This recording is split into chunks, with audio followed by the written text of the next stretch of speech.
Okay, well, sorry about that 10-minute wait to get the stream started. It's definitely changed a lot in the last, what, year and a half since I streamed last. Twitch hasn't changed a whole lot, but YouTube has.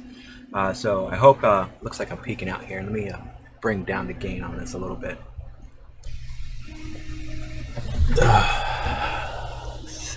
There we go.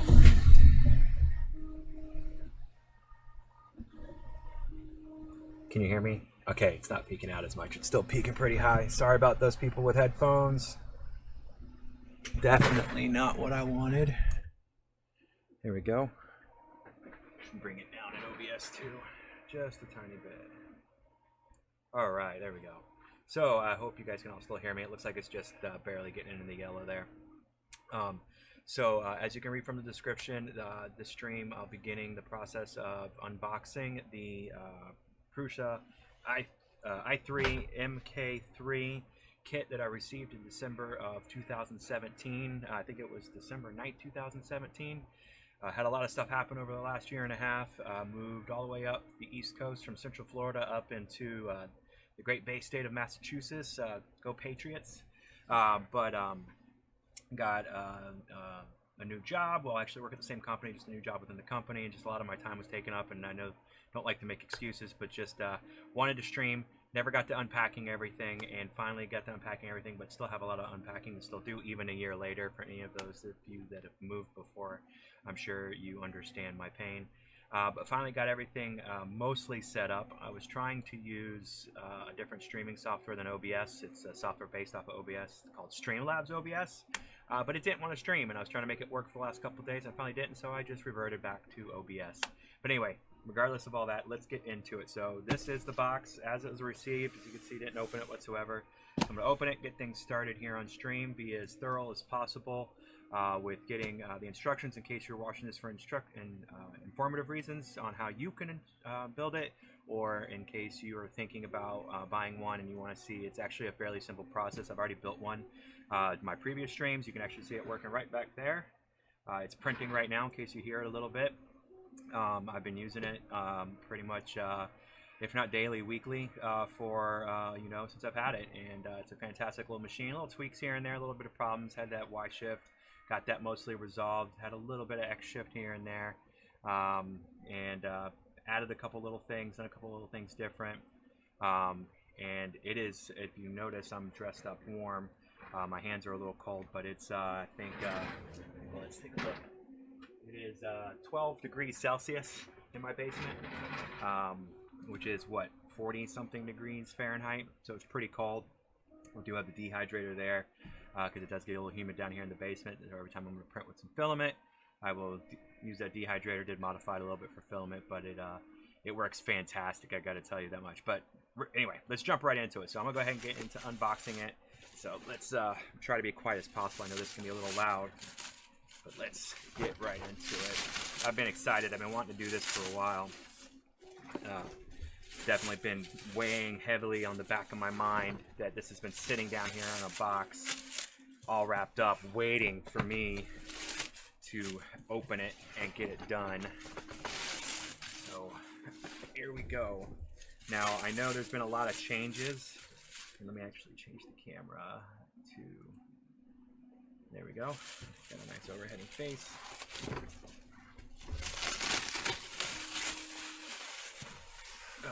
I know there's been a lot of changes to some of the parts on here, so I did some initial review of the online instructions for this kit and the revisions to some of the parts that they've done. So you're going to probably receive, if you've ordered it anywhere after February of 2018, you're probably going to receive a little bit different parts than you're going to find here.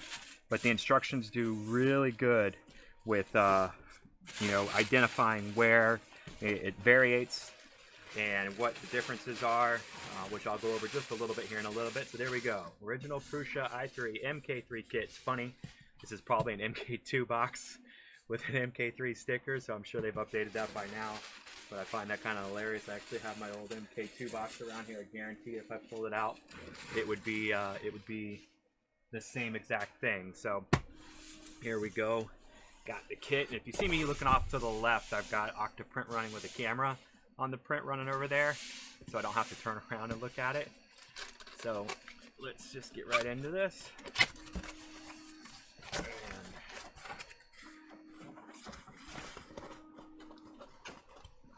handle doesn't want it done. There it is. And one thing I got to say, just an initial reviewing of the instructions, is that they are great at writing their instructions. I know in the MK2 I did go through that for the online instructions, and they did really good too. All right, we got some packing material. Sorry about the front camera. Let's just do, let's see.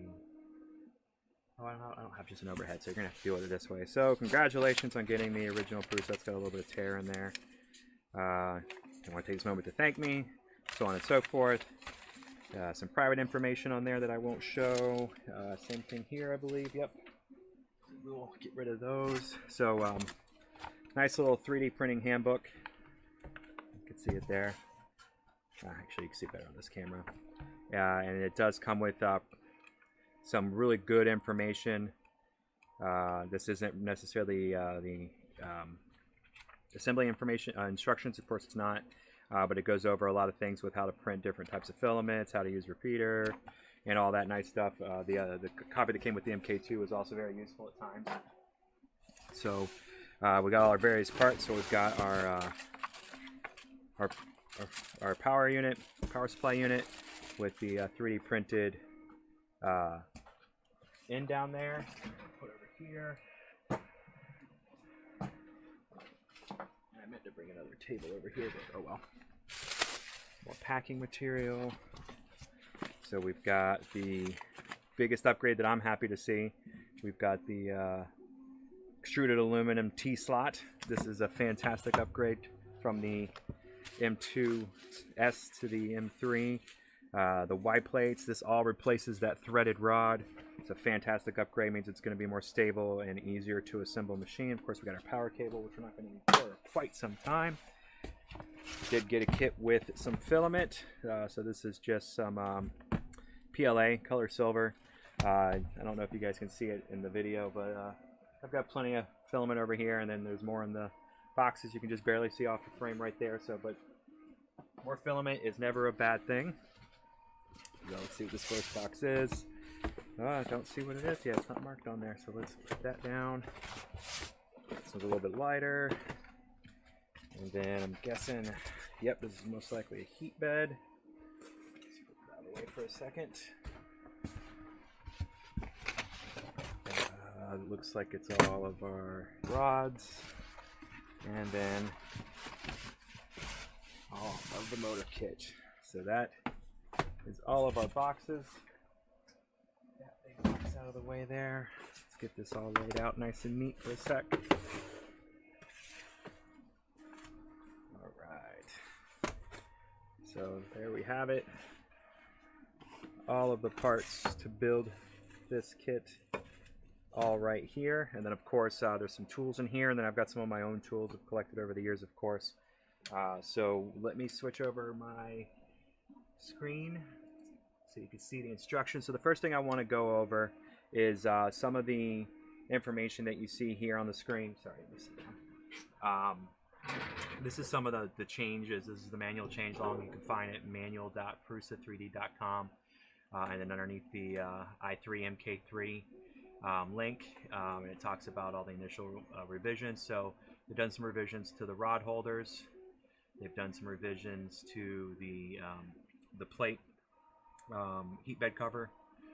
They've changed from a spiral wrap to a nylon, not a nylon, but a mesh wrap.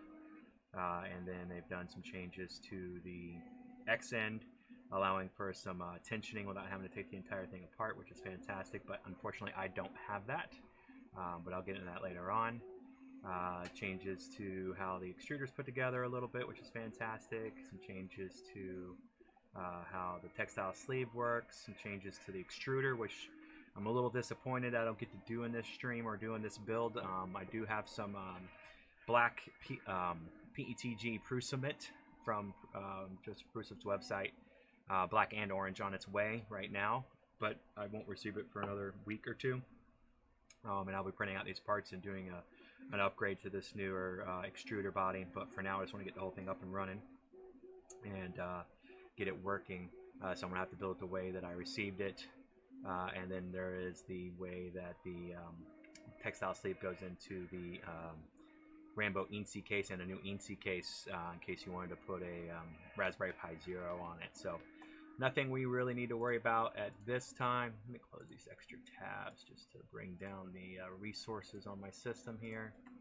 I don't know why I had them all open, but it's okay. So we're going to get started with the introduction. So first of all,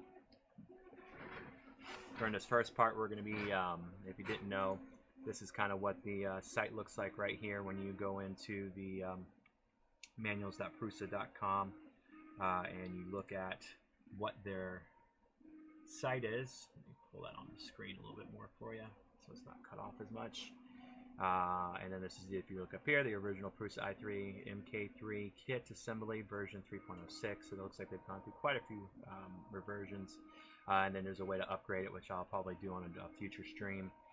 We're in the introduction section first, so it's just going to kind of tell us what's going on. So let's go ahead and go through all this. Actually, you know what? I'm excited. Let's go through the box. I'm rambling. So first box here, we've got, of course, our Haribo Golden Bear Gummy Bears. These are kind of our little reward after we're done with each little section, which is fun. So I'll set these off to the side somewhere where I can easily reach them. We do have a glue stick. This is for adhesion to the bed. This has nothing to do with the assembly. It's really funny. I found somewhere online, I don't even know where, a box of them. So I have a box of glue sticks. I've only used one because I got the printer tuned so that glue sticks aren't needed as much. I only use it a little bit whenever I'm doing PETG because PETG likes to stick to the PEI sheets really, really, really good. So this provides a little bit of separation to make it easier to take the prints off the bed without damaging the PEI sheet. Here we go. We've got our tools, which we are going to need. So I'm going to set those off to the side. We've got our USB cable. We've got our LCD, which I don't need right now. We've got our alcohol pads. Let's stop for a second here. We've got our Y-axis hardware. We've got our X-axis hardware. We've got our Z-axis hardware. So actually, let me go ahead and put this over here real quick. Alright, so I'm just actually going to put all the hardware out here in order. Make it easier to get to. We need the LCD stuff right now. Z-axis is 4. Z-axis. I don't know what the E-axis is. That's weird. I don't remember seeing E. Oh, it's the extruder axis. That's what it is. E-axis. I was like, what's the E-axis? Extruder. There we go. That makes sense. Right there. 5.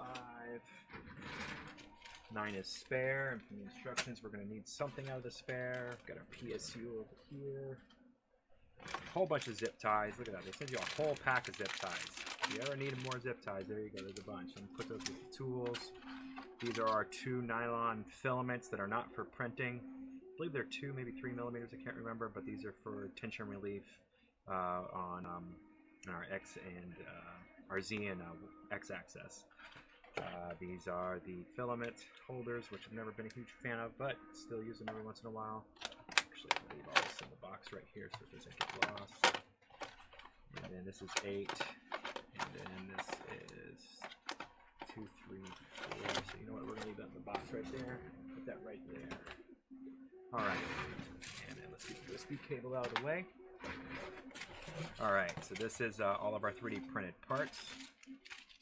So we've got our 2 Y-axis. Put that 2 Y-axis hardware.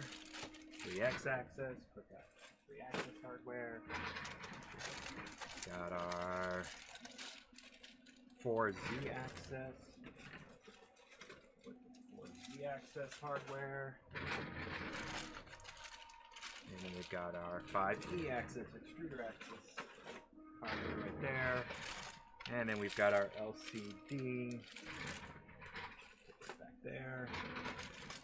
And then this is a newer filament holder, which I'm a bigger fan of this when I was looking at it during the instructions, and you can actually see the what they call the old design heat bed cover. And then this is the ENC board covers here. So we'll keep these kind of over here with the PSU because those are towards the last section. Let's get this out of the way. Alright, so we're also not going to need the heat bed, but let's go ahead and open it up and take a look. So this is another thing that's pretty exciting. Oh, it's actually our, I forgot that our frame is here too. So PSU and heat bed steel sheet. So it's a removable print bed steel sheet. So it uses magnets. You can kind of see through the packaging there. It says do not print on the surface. This is the original Prusa i3 MK3 heat bed and the steel sheet, which I believe has a PEI coating on there. This was a little bit of a problem whenever these kits first got pre-ordered and delivered. They were supposed to be doing I can't remember now. It's a PEI coated spring steel sheet or something along that lines. I can't remember right now. Anyway, so they're sending me the thing they're supposed to be on here, but this is what's supposed to work for now. It's supposed to be just as good. We'll find out. But these are our two. This is our carriage for our heat bed, and then our frame plates. So let's put the carriage for the heat bed down with the heat bed. And we are going to need this sooner rather than later, so I will keep this out on the desk. Get the box out. And then we've got our motor kits. The lifeblood of the 3D printer is the stepper motor. They're all marked. All of them have different cable lengths. It's absolutely fantastic little kit here. I can tell you my stepper motors over there have been going strong. They are pretty loud at times. I keep it on high power mode. I never tried silent because it's always in a different room or in a basement or something like that where it can't be heard throughout the house. So well, let's just put these out of the way for right now because we're not going to need those for a bit. And then let's flip this around. Got the Prusa logo on there. And then we've got our fun extruded aluminum T-slot bars. Of course, like I said before, this along with the white plates are what replaced the threaded rods that was so difficult in the last build. I'll need those in just a minute. As you can see in the page here, you can see all the labels and everything are on there. Scroll down, labels for reference. We got a spare bag. You can click to view a high resolution image. This is something new they've been doing where they've got the 3D printed parts. They have version numbers and embedded in the print. When they print them, they can see the version number, which we'll go over a little bit more when we get into the extruder assembly. And then that's it. So we finished this one. Not one, but it doesn't matter. Let's move on to the next one. Number 2, Y-axis assembly. So this is what we're going to need. We're going to need a set of pliers, which they so gratefully give us, which I do have another set over here, but you know what? Let's just use their tools for now. Oh, look at that. They give you a Phillips screwdriver and a small little flathead, along with a set of needle nose pliers, which I really love that they're spring-loaded to be open, and then a set of much larger set of Allen keys here, so we'll leave those in the back. Some of those are tiny. And then there's nothing else in this bag. Let me put this with the rest of the packing material over there. And then going further down the page, it says what we're going to need here for the YZ frame components. So we're also going to need, we're not going to need these rods, let's get those out of the way. We're also going to need these Y plates here. So let's go ahead and tear this open. Again, another great improvement over the MK2S, or MK2, whatever you want to call it, kit, the one that I originally built. Again, there was nothing wrong with it, it's just it was overly difficult to get that frame to be straight, and all kinds of little inconsistencies can happen if you just don't put it together quite right. So here goes our two plates for the YZ platform. Back up right. And just so you know, I'm not throwing any of this packing material away. I actually still have all the packing material from my original kit. I don't know, I'm just one of those types of people, I don't, until I know it's 100%, I just don't throw anything away. And then I need, what else do I need? I need the step 2 hardware, correct?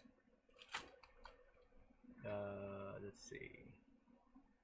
Prepare the following: aluminum extrusions, aluminum frame. So we need 16 M5 times 16R screws. So 16 M5 16R screws. I'm going to make sure I'm doing this right. And it comes with anti-vibration feet this time too. So that's awesome.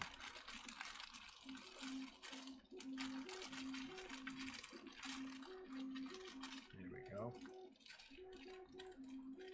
X-axis. I believe that's all I need out of that for right now. Yep. So let's get started on this. Alright, so what it's saying to do is the longer of the two extruded aluminum pieces should be going on the Prusa side of the plate. So let me pull the plates out of the way here a little bit.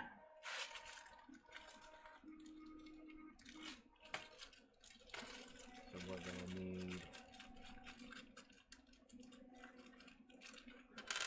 1, 2, 4, 6, 8,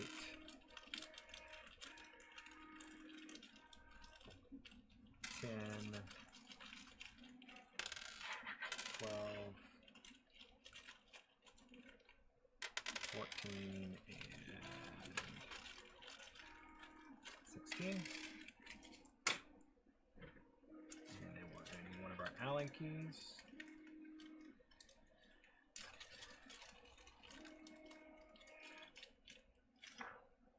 Let's make sure it's the right one. Yep, it's the right one.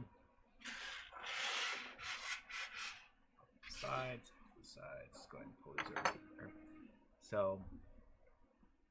and then there's these 2 sets of square pre-drilled holes in this frame. So we want to be on the inside 2. So this is the outside 2 here, this is the inside 2 here, and we want the long ones to go on this side. So to make this a bit easier for you to see on the camera, I'll try to do it the right way so that both cameras can see what's going on. Is put one of our bolts through, and it looks like they probably have this pre-threaded. Yep, have it pre-threaded. So let's go ahead and get the first bolt in.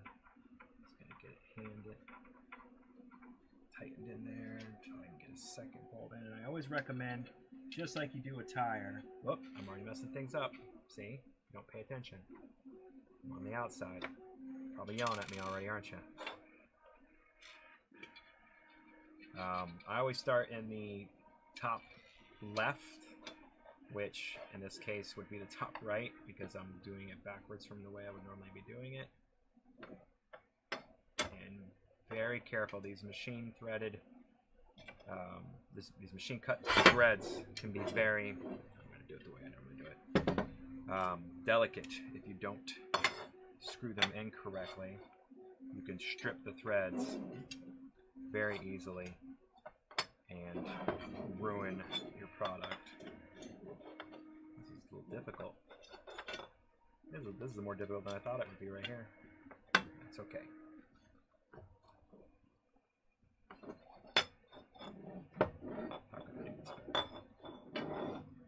Bring it up against me here just to stabilize the plate. There we go. Just gonna get that tightened most of the way down so it stays in there. And then now what I'm gonna do is, I did the top left, and I'm gonna do the bottom right. Make sure that gets threaded in there right. Use my Allen key here. Put my fingers underneath it. And then now that I got that one tightened down to the frame, I can go back to the top right, get it threaded into place by hand, and then go diagonal to that to the bottom left, just like you were doing with lug nuts on a car tire. Now that I got those all hand tightened down, I can get them tightened down till they're snug, and then when I say snug, it's just snug to the frame, and just do about 45 degrees more. So, and then go diagonal. And then they say 90 degrees in their instructions, but I usually do about 45. Go back up to the top up here. You don't want to over tighten. There we go. Kind of snug. And then about 45 degrees. There we go. All right, so we gotta get the first one. Next one should be a lot easier. So again, we want to double check and make sure we got our log one on the Prusa side, on the inside.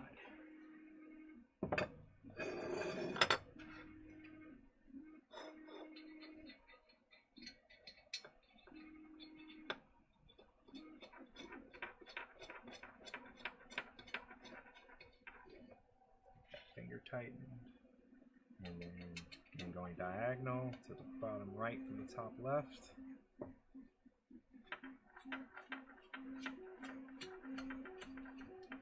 And then we go back up to the top right.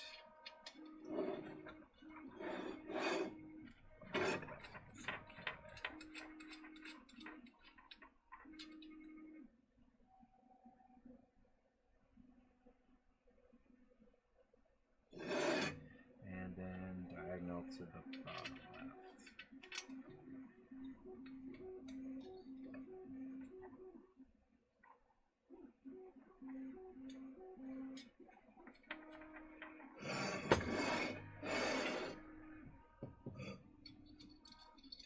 And then once I get those hand tightened again, I'm going to do the same thing as I did before. I'm going to get those just snug to the frame, and then just to make sure I got a good tightening, I'm going to torque it just a tiny bit more, about 45 degree. No, I'm not going to be able to do 45 degree on that one. Got a little overzealous.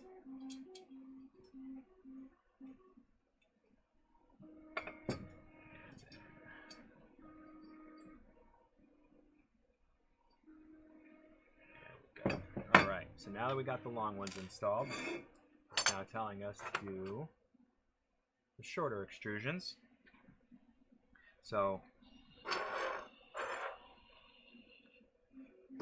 these shorter extrusions go onto the, get back up to the camera overhead here. Now we have these two sets of 4 holes pre-drilled in. This is where our shorter extrusion is going to do. So we're going to do the same exact thing again.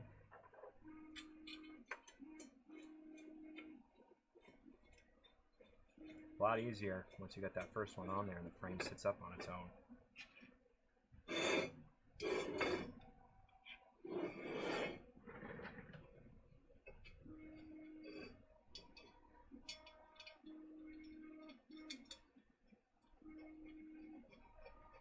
All right.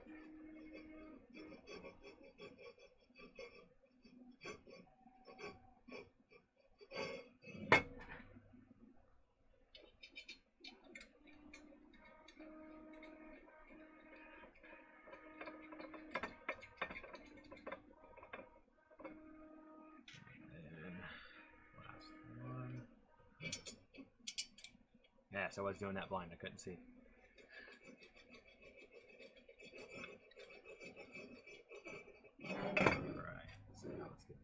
it up. Frame.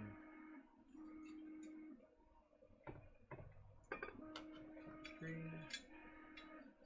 Oh, that's a lot harder to do with that other extrusion in the way.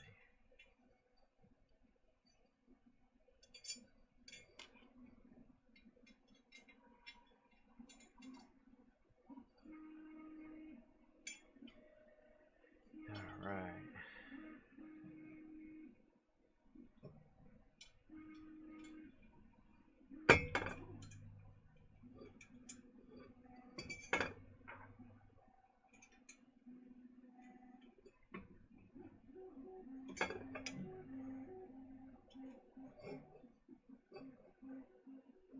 Go, that one's tight. And that one's tight. And one more extrusion to go.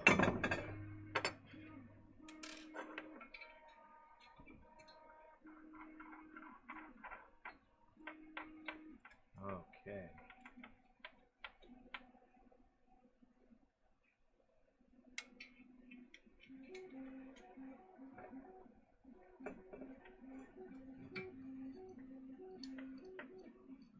This is already taking shape much faster than the MK2S did.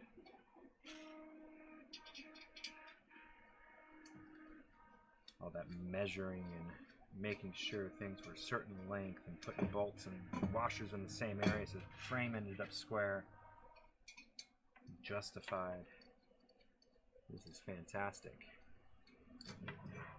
Switch over here real quick. All right, there we go. All right. Right.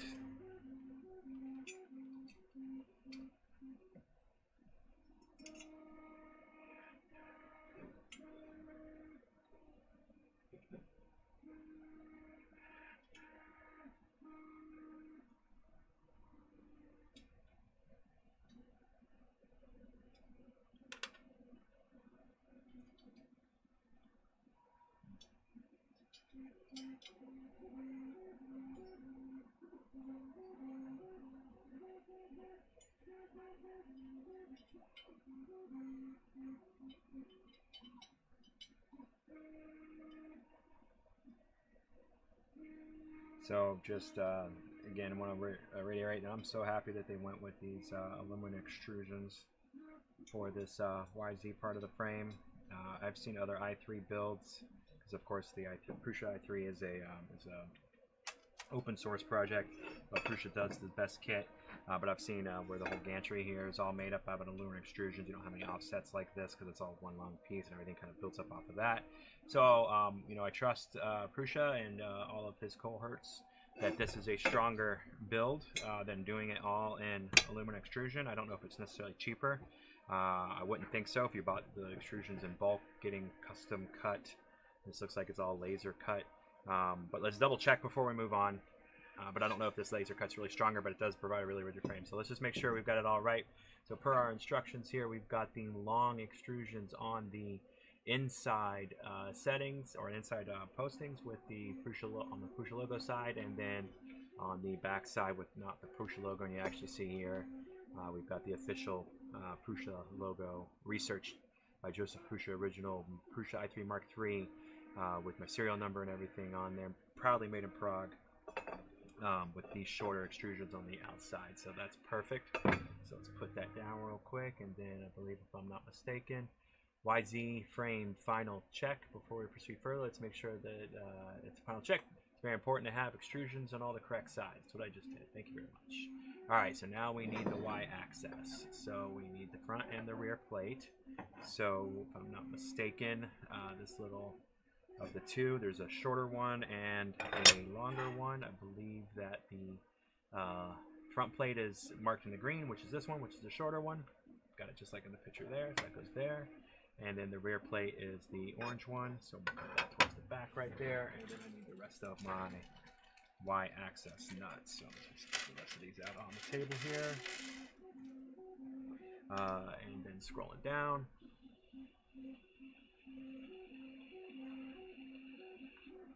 So we're going to do the front side first.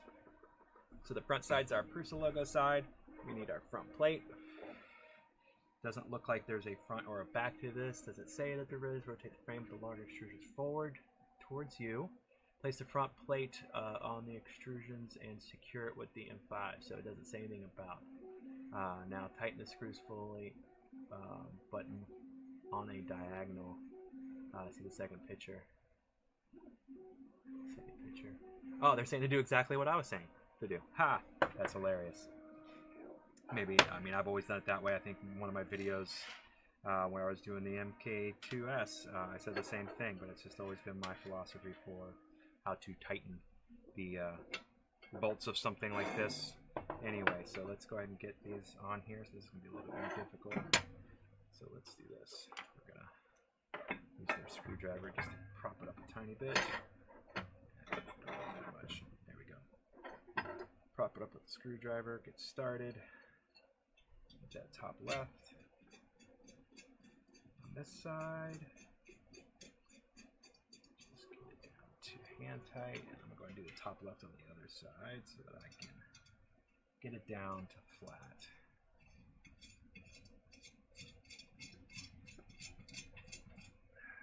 Okay, take that out now. And then get my Allen key back.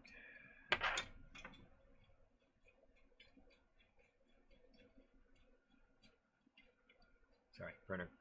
The MK, the 2S back there just got quiet for a second. It's just doing a really small part. All right.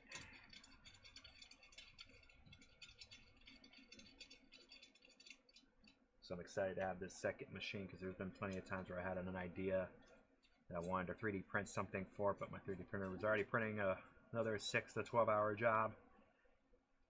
And I get bored with that idea and then just scrap it. I would have loved to have printed it. Although maybe it was meant to be that I didn't. But anyway, it's going to be nice to have two. Also means that I can upgrade my MK2S to an MK3 because I did order that kit too. So hopefully that'll be another live stream. Not a year from now. Hopefully a lot sooner now that I've got it all out. Don't plan on moving, although I didn't plan on moving last time either. But hey, life takes you where it needs you to go, right? It is what it is. Here now doing this. Hopefully this helps somebody else out up there. Alright, so now it says to tighten them on, but in a diagonal manner. So I'm going to just get it down to the steel. And then get that 45-degree turn last end down to the steel. 45-degree. And if you notice, I'm getting it down to the steel with the long end. Again, this gives you just a lot of speed, and then to get a lot of torque, you get down, you turn to the short end, and that's when you get your torque in. So let's get that down. And there we go. That side's tight.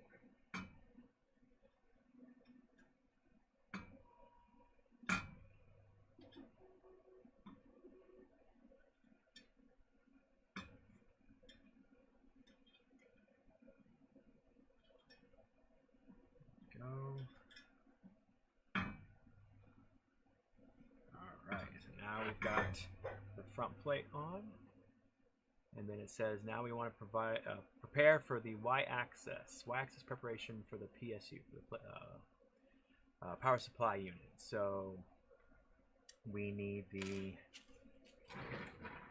T-nuts, the power supply unit. We're going to put over here. Actually, no, I didn't. There.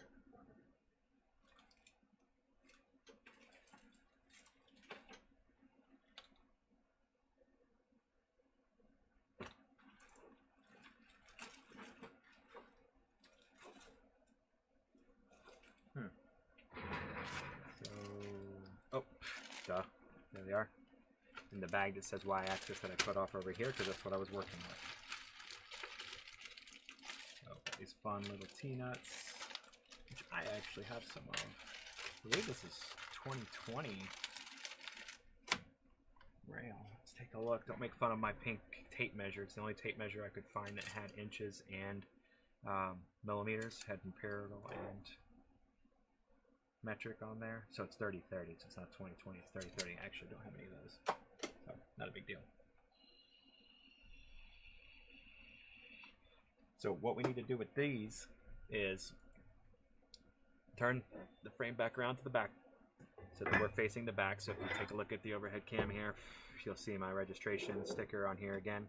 We don't see the Prusa logo, which would be right here. If it were the front side, we've got our short aluminum extrusions on the outside mounting positions.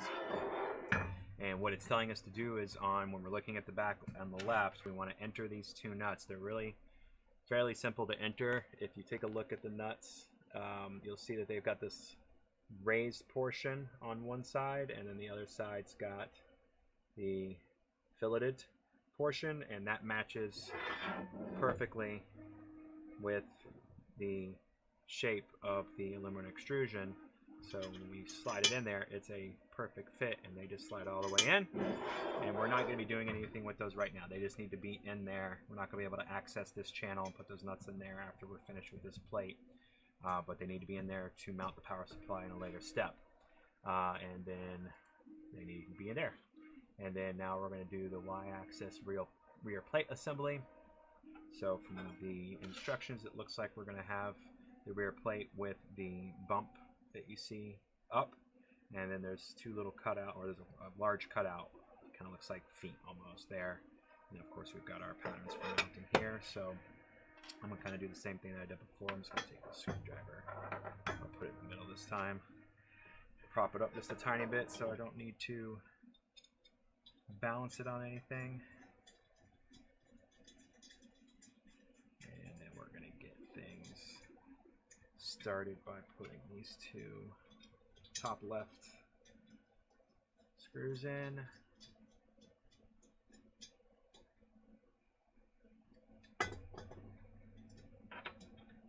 Just get them kind of hand tight. And now I'm going to take that screwdriver out and get the diagonals in. So now I can hold it. Get that in there.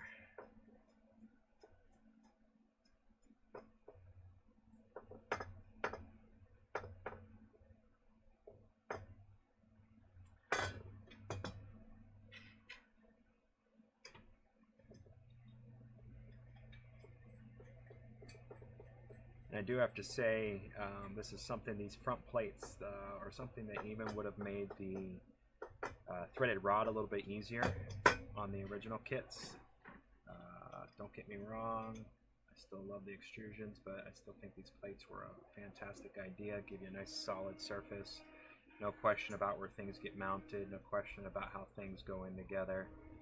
It's just absolutely fantastic way to make sure that people are getting the product, the kits put together correctly. Now I'll tell you, if you're thinking about paying the extra money to get the pre-assembled, you know, to each his own, but I gotta tell you, if you're into 3D printing, half the fun is knowing how it works, because if something goes wrong, you have a better idea of how to fix it, because you were the one that assembled it. Even if you're not the one that designed it, you didn't buy the parts, you didn't make the bill of materials, you bought it as a kit that was, pretty much handed to you with these fantastic instructions.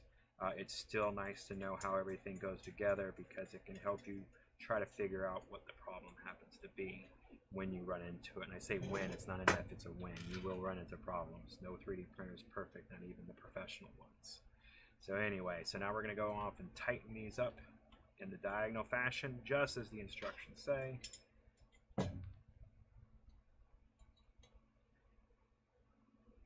Alright, those two tightened.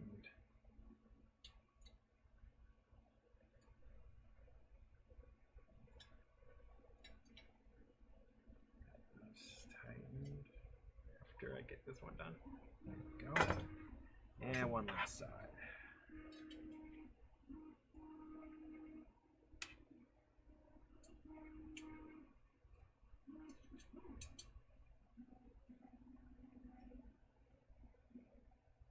Oh, didn't follow my own instructions there.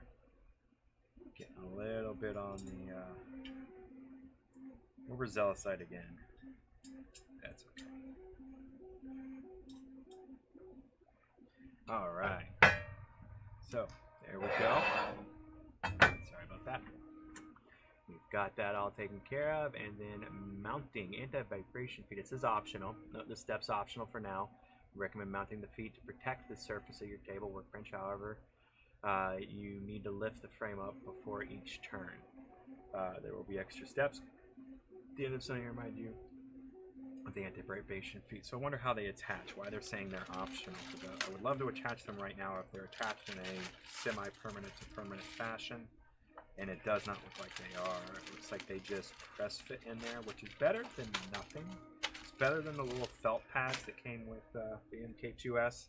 I could tell you the very first thing that or one of the very first things, it wasn't the very first thing, but one of the very first things I bought for my MK2S was I found these little anti-vibration 2-inch by 2-inch pads. They're about half an inch tall, 2-inch by 2-inch square, about 4 of them. And people have tried cork and doing printing out different things and all that. But I do want to see how these go in real quick.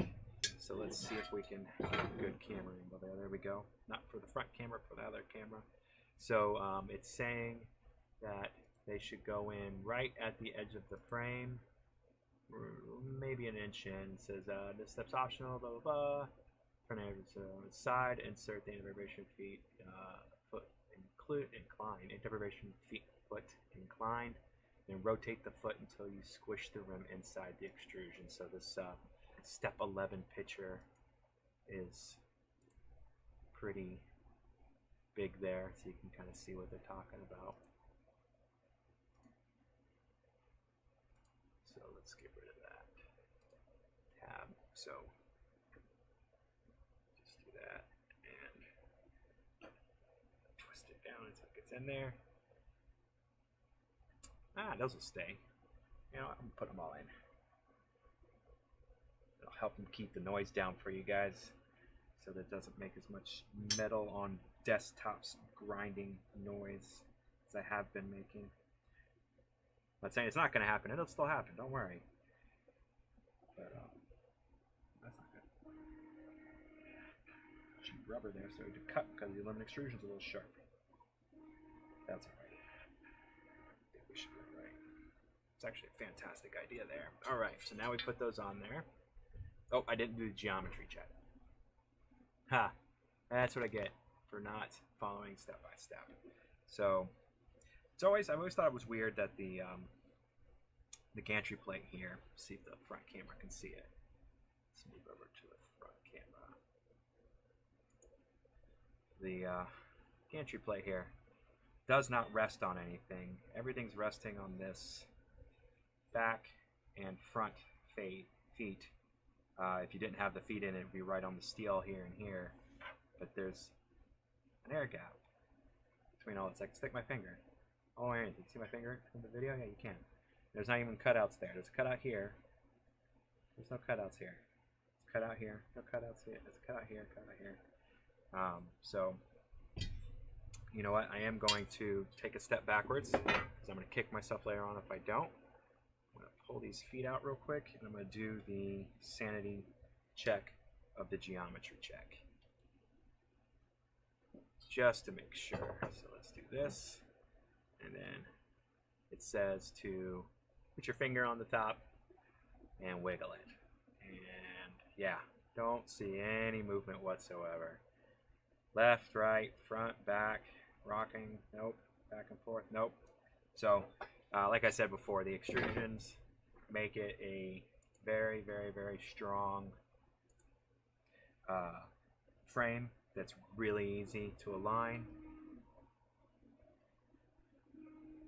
I think it still could have been all extrusions, giving us more options for future expandability, but hey, this way it actually, with these mounting holes that you can't see yet, but we'll look at later on, there's no question to where everything goes on these plates because it's all already pre-drilled on there. It's already taken care of location placement, and it's easy enough to customize these machines anyway. And with the extrusions that are on here, I think it's still going to be pretty easily modified for the future. Put it around so it looks nicer. All right, so now the vibration feed. So now we need the Y-axis front and back holders. So that's what we've got here. So we got the Y-axis front and back holders. Push that forward a little bit there.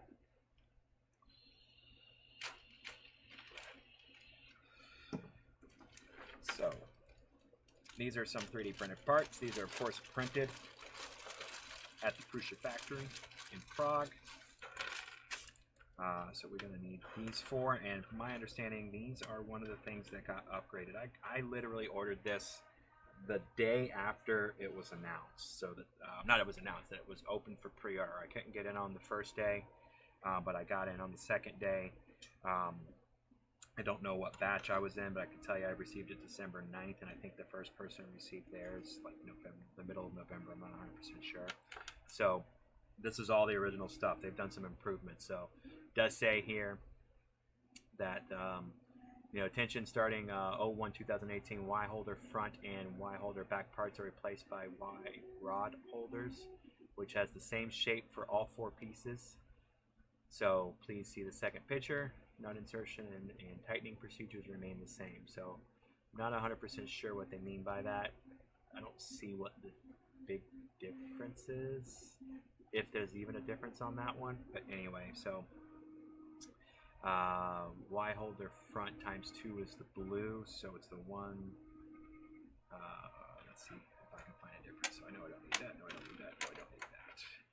So okay, so the ones with the holes all the way through and the filleted top are the back holders. Hole all the way through, filleted top, back holder, and then hole on one side, no fillet on that side, and then hole on that side. So just like in the picture, I've got my four pieces laid out, and then why is my mouse just completely disappeared? There it is. So let me do this. Let me go back here, make sure my stream's still good. There we go, we're still good. And then the second picture shows something different. I don't understand what I'm seeing here, so let's take a look. Now again, your kit's going to come with the new part, so I'm not sure if this circle is the new part.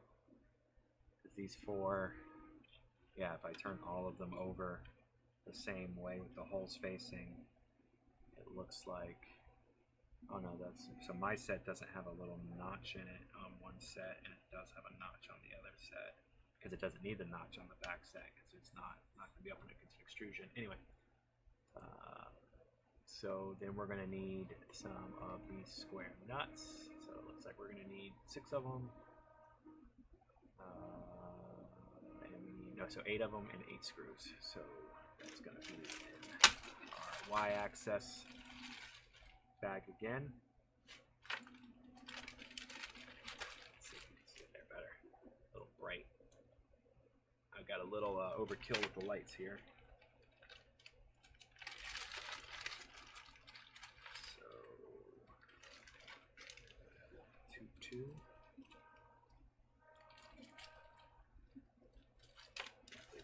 Yep. The rest of that is all the bearings and belts and U-bolts. So we do have a few other things in here that we don't need immediately, but they are big, so I'm going to get them out and out of the way.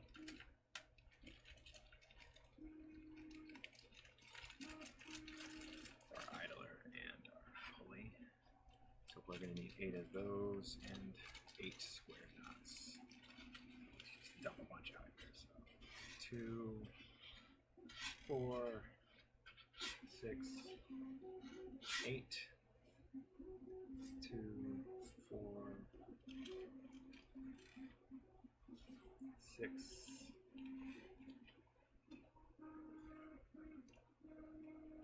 last one. There it is, 8. So that's all these square nuts in there. So these are some really small nuts and bolts, so I do not want to lose any of them. So I'm going to throw them back in the package.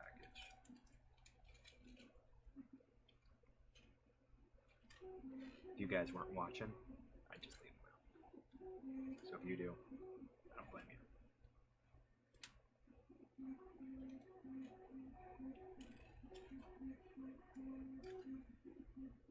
Tedious putting these little things back in these bags. I'll say it would have been nice if some of they would have backed up some of these extra steps and actually marked it. I know they mark some of the step information on here, but it would have been nice if they would have backed up the done the extra work and done the extra bag there. So to prepare these, we need to slide. If you take a look at these parts, to see those two slots, each one has them. One of them has a hole through one side and this one goes all the way through, and then this one has the same slots, hole on one side but no hole on the other side. So no matter what though, we need to get these square nuts. What do they call them? They call them M3N5 nut. That is a strong fit in there.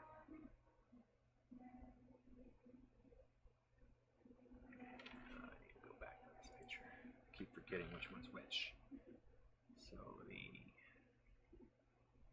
one-sided hole is the front. There's the front.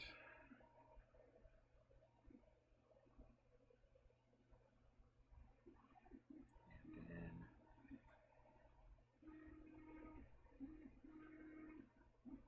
so I'm just wondering, really want to know, I found that tolerances on my machine are 0.2, so if I want something to be a tight fit, I need a 0.2 tolerance on either side, so 0.4 tolerance in total for it to be tight enough to slide in on its own without forcing it and possibly breaking the part, but not loose to where it would just slide out.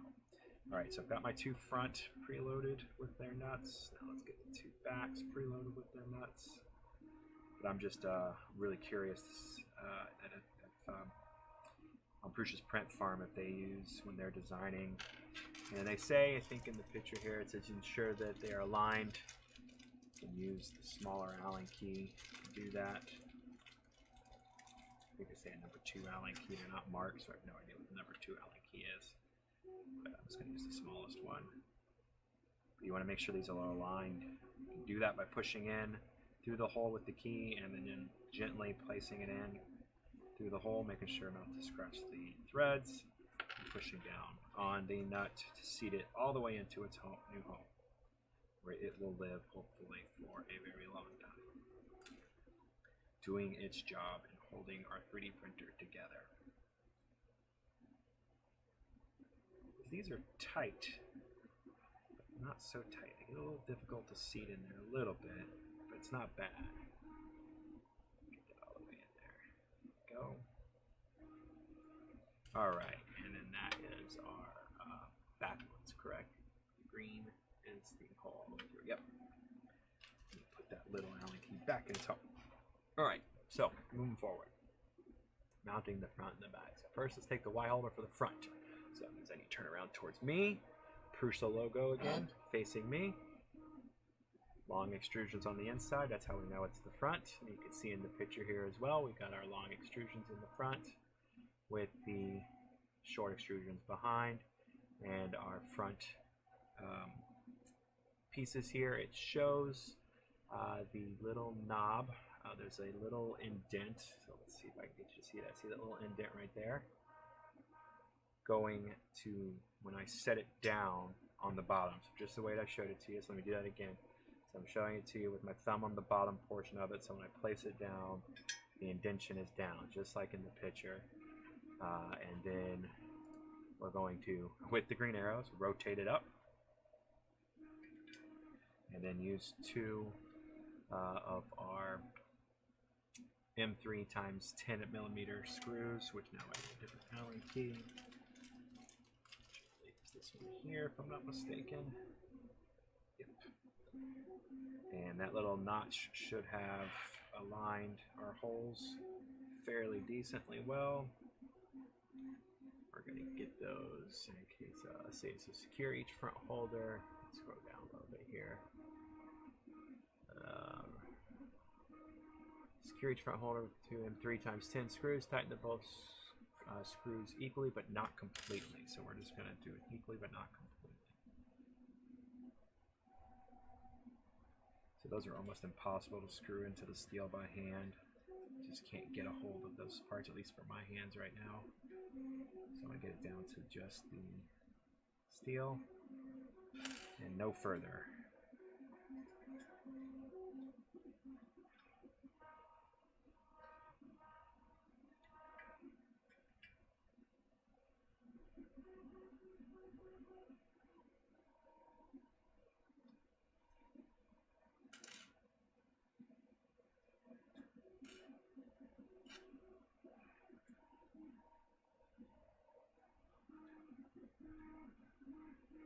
Just to the steel, no further. There we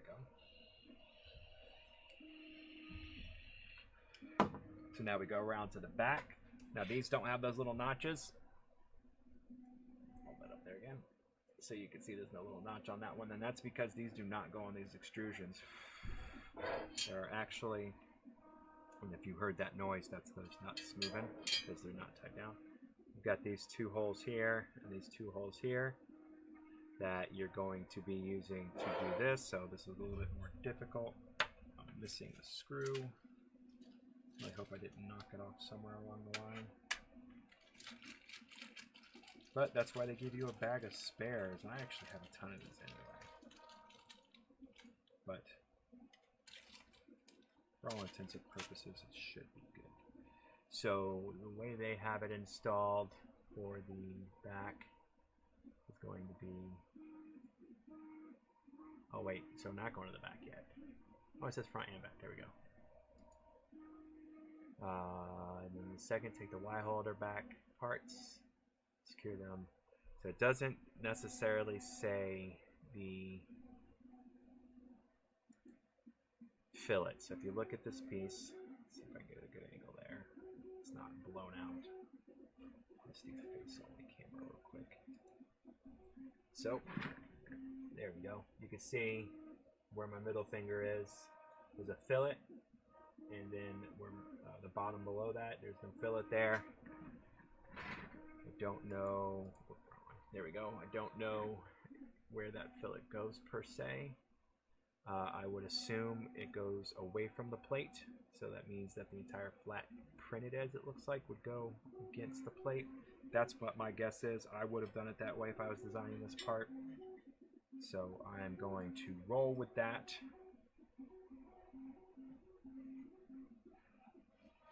I wouldn't have filleted an edge that goes away from a flat part. I would have filleted the outside edge. Saves plastic. Looks a little nicer. And then having the whole flat edge against the printed part, or the plate, gives you more stability in mounting the part. So that's just what I'm going to assume.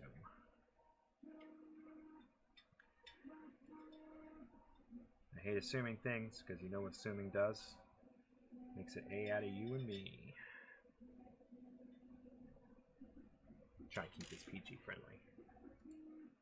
Alright, so now we're going to do the idler. So we've got those parts sitting out right here. So we've got our Y idler piece here. We've got there it is. Oh, that's not it. Oh yeah, nope. So we've got our Y idler here. We need some more hardware. So we're going to need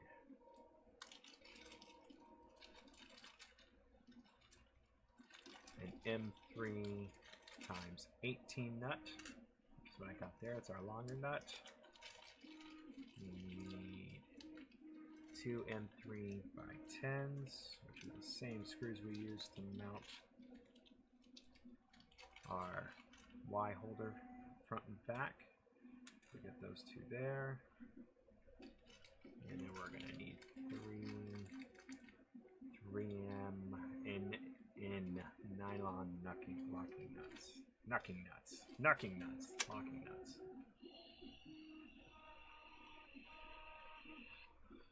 And then preparing the Y belt idler part 2. Take the Y belt idler. I'm going to put the 2 nuts in first.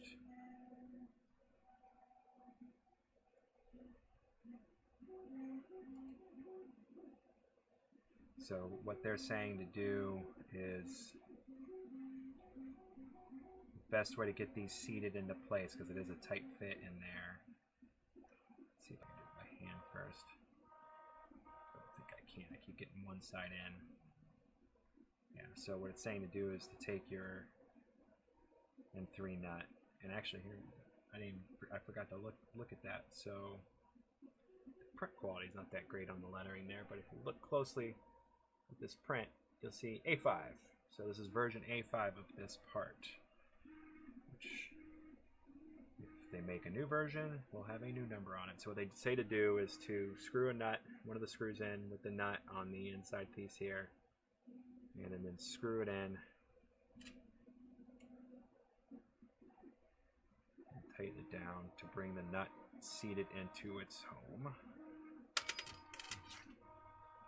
You don't have to tighten it all the way up, but just enough to get it in there so it doesn't want to fall out as we're doing the rest of this.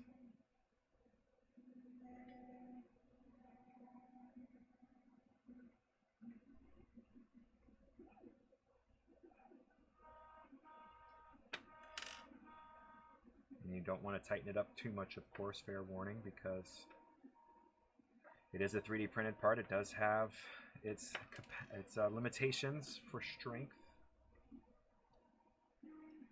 So there's no need to tighten it up so much right now anyway. You're just trying to get this part seated in there. So here we go. Tighten this one in too.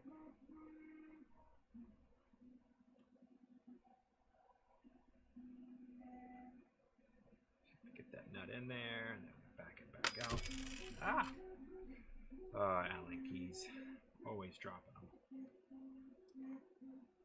Alright, so now that we've got that in there, it wants us to do the same thing for the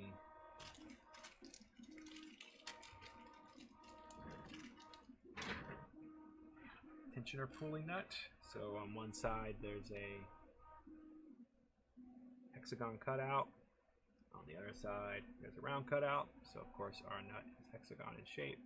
So we're going to get that bad boy slid in there.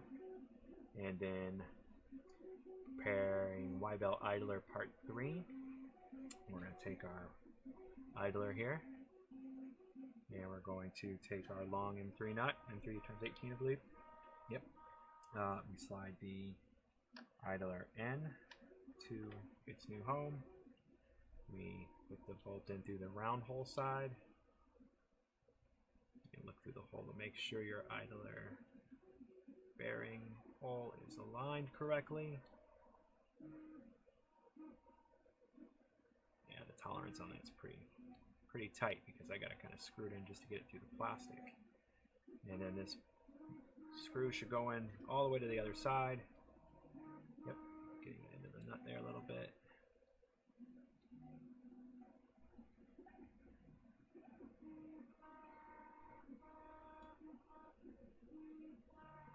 Alright, so we're into the lock nut over there. And it says, screw the bearing, place your finger on the bearing, ensure it can rotate freely. Don't fully tighten the screw, it says. So that's not fully tightened, but strong enough to where it's going to hold it in place. And yeah, I think that's spinning pretty freely. Maybe one day I'll get some small washers to put in there to separate it from the 3D printed part, but for now that's going to do. So now we want to mount the Y belt idler, rotate the frame with the longer extrusions forward. So we want to go back to the front again. So again, the front has our Prusa logo on it. See right there. And then the idler goes right here on these two pre-drilled holes on this front plate. Plates on the front plate. Now there's a mark circle on the printed part facing up. Ah, see that does sense. So you can see on the printed part, you see that shadow? There's a circle there. If I flip it over to the other side, no shadow, no circle. stuff, Jeremy. And circle. So that's the side that goes up, and you can kind of see in the picture here the pink arrow is pointing straight at that. I'm wondering why that matters, but I'm going to take their word for it. It is designed a little different right there. So I'm going to take their word for it. I'm not going to be a rebel. I'm going to take that, put it in. A little bit of ghosting on there. I have had that problem with my Prusa machines, a little bit of ghosting. When you hit those smaller, intricate details on a large face or on a face of a product or a printed piece. Anyway, so let's do that. And it says on there, it says big red letters right there. Boom. You want to leave some space. So I did not leave enough space yet, so I'm going to loosen them up just a tiny bit. There we go. So it says you want to leave some space. That's too much space because that bolt's not even all the way in. Let me see if that bolt, that nut's just not seated all the way in there. I don't want the screw to come out as I'm flipping this whole frame around. Alright, it wasn't seated all the way in. There we go.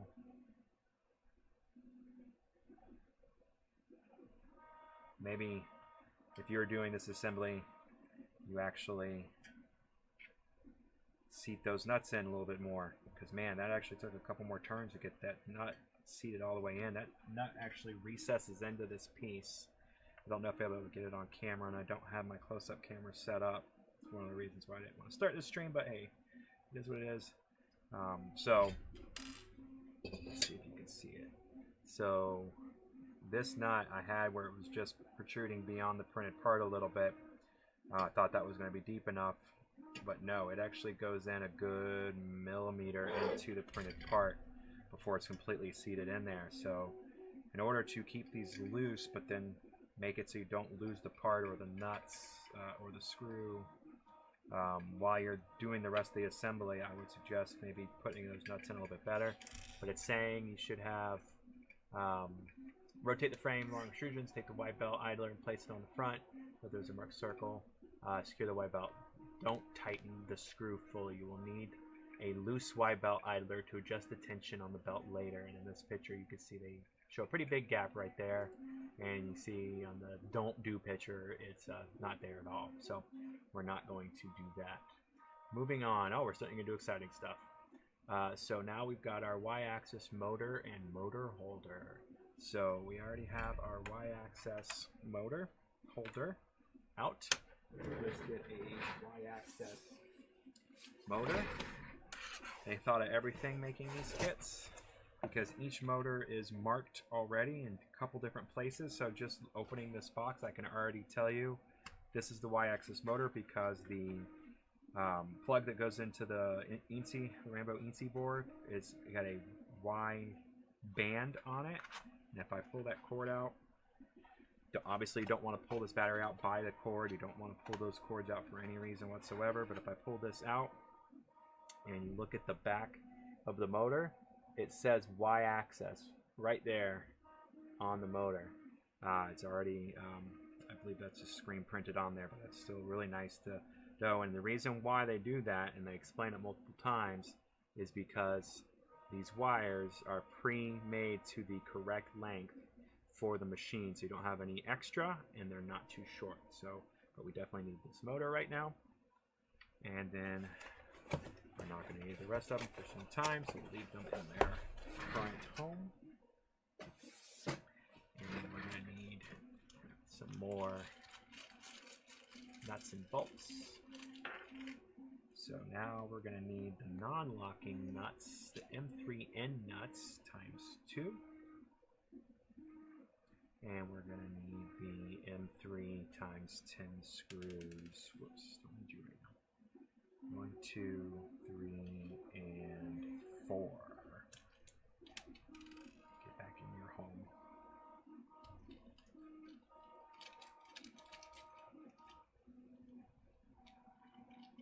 Alright, back in there.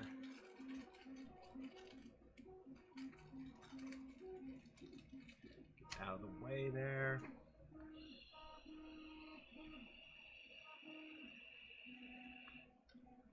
All right, so now we need to go to the inside of the Y motor holder. Prep these two nuts into their home here. Those I can press in by hand fairly easily. Although if you can't, obviously use that method with the screws from earlier. But that one's a little harder. Nope. Just need to get it in there right. And now we want to put the motor on. So we're going to take our motor and we need to make sure, in case you can't press nuts in, place the Y motor holder on the motor. Ensure the correct orientation as in the picture. So basically what they're talking about is that if you're looking at the motor from the shaft section, you want the motor wires to be coming out the right side. So just like that. And then when you put the motor holder on there, there's a longer tab end. You want that to be on the wire / right side. And then you want to take 2 of your M3 times 10 screws, and they will feed through the printed part of the Y motor holder. Which again, their tolerances are really tight here. I'm going to get those screws started before I do this.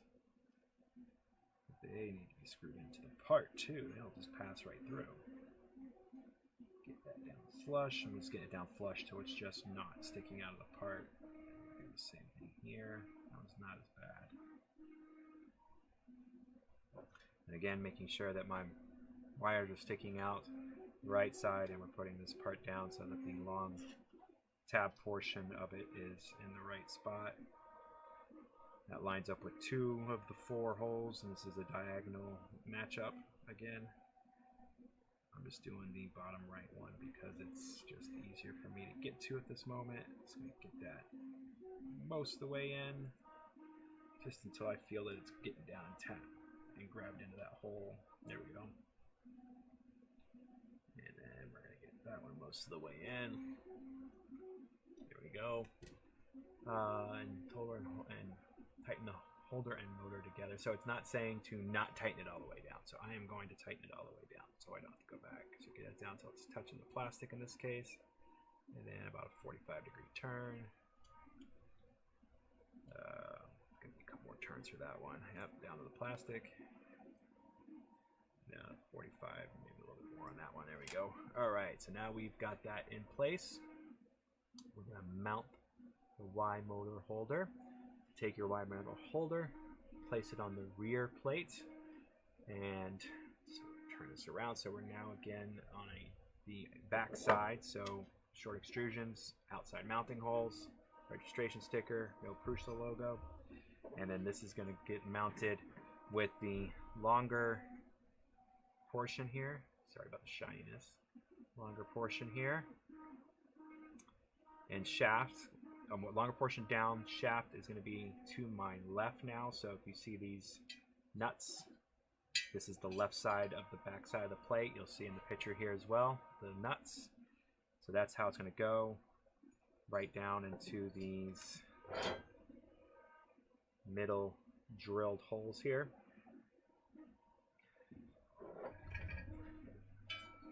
Shouldn't be too difficult.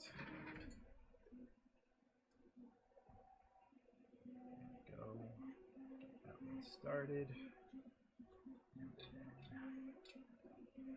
Alright, that's in there.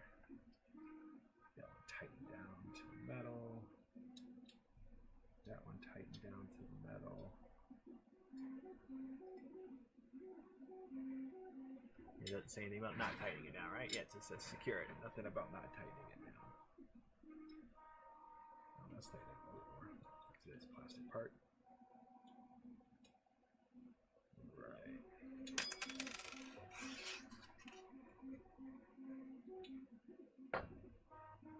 All right, there we go.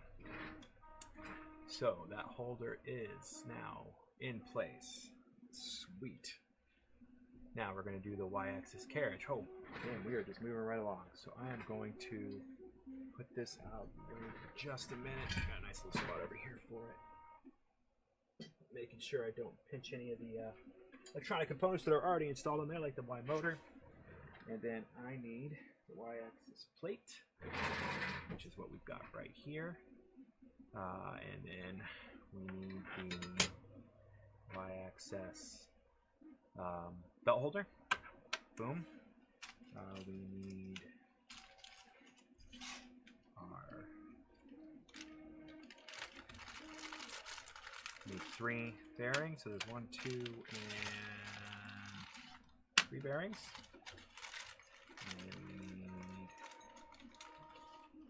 1, 2, and 3 U-bolts. The only thing else left in this bag is some belt, which we will save for a later step.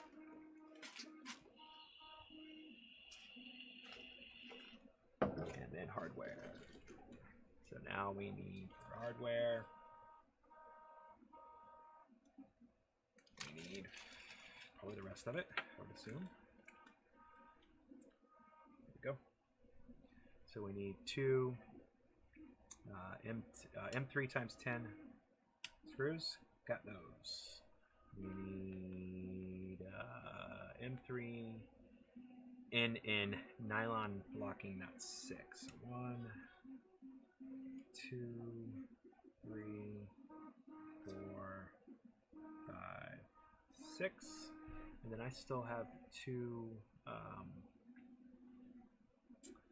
regular M3 nuts. So I'm gonna put these back in the bag because these things are tiny.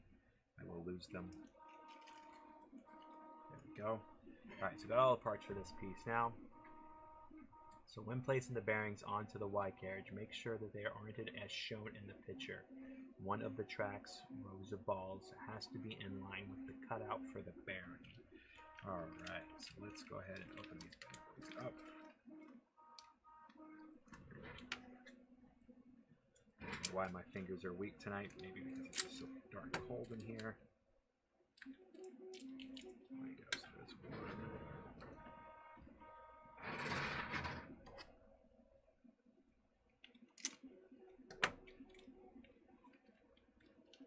2.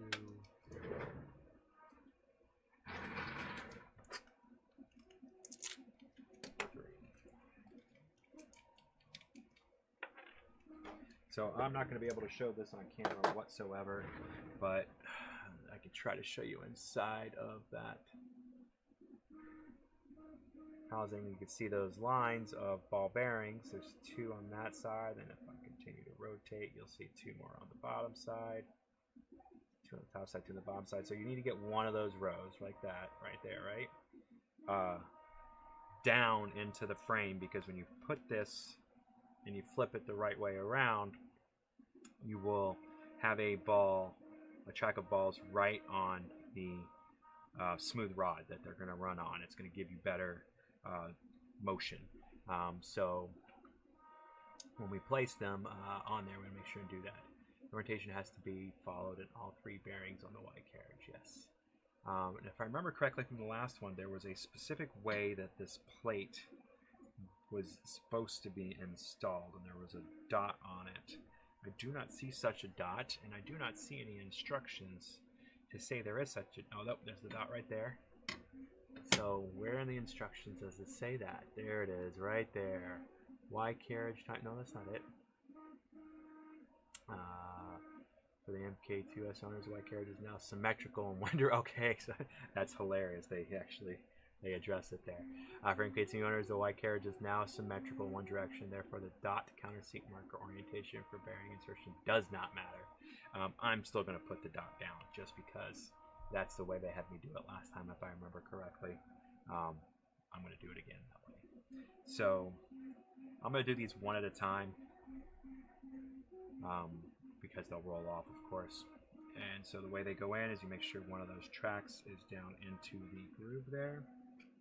And then you take one of your U-bolts, you place it over the bearing, you take a locking nut, and you get it on there.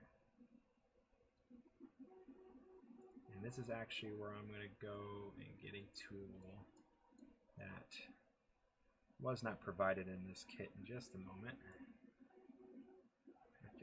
size I need. What size are these?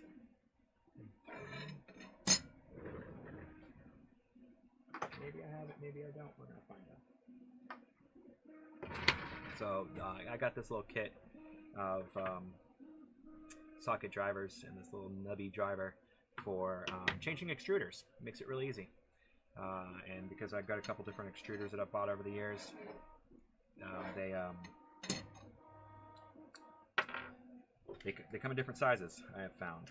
Most commonly I use the 9/32, but that's not always the case.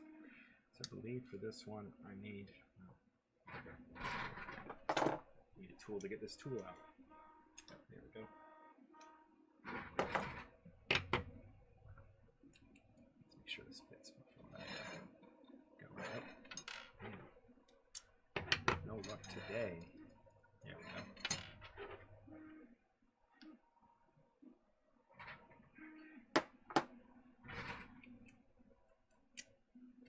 So it does say on here to hold your thumb on the U-bolt, turn the carriage, place the lock nuts, start tightening the nuts, but ensure you are tightening both nuts equally. As soon as the nut reaches the surface of the Y carriage, stop tightening. All bold, should be underlined, should be italicized. It's all bold, all uppercase text. We'll finish tightening the nuts in the next step. So I'm going to ensure that one of my ball tracks is where it needs to be. Place my thumb on the top of it here so that it stays in place. And I'm going to tighten that down. Hits the metal. And then that one down until it hits the metal. Perfect. All right. Moving on to the next one. Let's get this all out of the way. A little bit of working space here.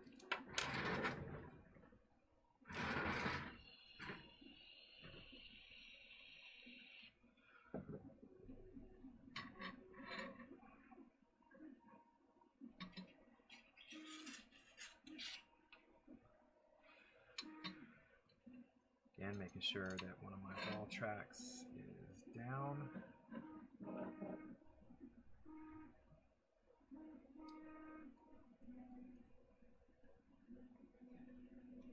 U-bolt goes over the bearing. That goes on the U-bolt.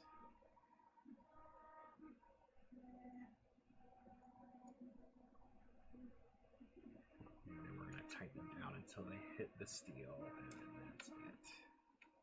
Now, if you use this system, you got to be very careful because it's really easy to over tighten right away with this driver. If you're just using the included needle nose pliers, much easier to just tighten it down to the steel because you're doing it all more in a manual fashion. You can see the nuts the entire time. So there, if you didn't notice, I over tightened one side. I could tell because one part of the U-bolt was sticking out further on one side than the other side. So I could tell that I tightened it down too much. So I loosened it back up. If you tighten it down too much, you risk deforming the bearing, and you definitely don't want that to happen. Now, I luckily do have some extra bearings that are just replacement bearings. I ordered some a long time ago. Haven't had to use them yet, luckily. I also have some of the, I don't remember what they're called, the not metal bearings. I can't remember what they're called now, but they're a type of plastic. Doesn't use ball bearings or any metal in it whatsoever. I didn't like them a whole lot. I don't feel like they were worth the money, but you know, I tried them out, and they worked, but they just didn't work for me. I was having some other problems that weren't the fault of those bearings, but I was having some other problems, so I wanted to take all variables out of the equation while I was trying to figure out what that problem was.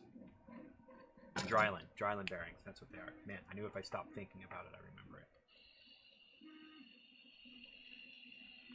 So now we've got all three of our linear bearings installed here. Not quite all tightened down. That one could use a little bit more tightening. You know what?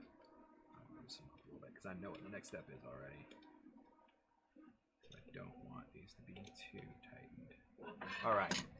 So now that we got those done, we want to install the next step. The steps coming up. It's the Y bearing carriage. So we want the side with the two bearings facing us. There we go. You can see in both cameras now. And then what we're going to do is we're going to take this Y bearing carriage and we're going to ensure, if you look at this piece, there's the teeth cut out of the belt right there. So we want to ensure that that is towards us, right? And it's going to go along these 3 holes. The outer 2 holes, of course, there's no middle hole to be threaded into. So we're going to put that on there, and then those are threaded, so we don't need any nuts on the other side. So we do need our Allen key again to get that started in there.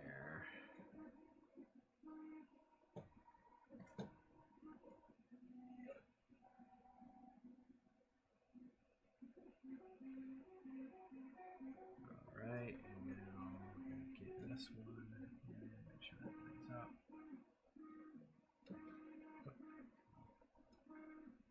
we go.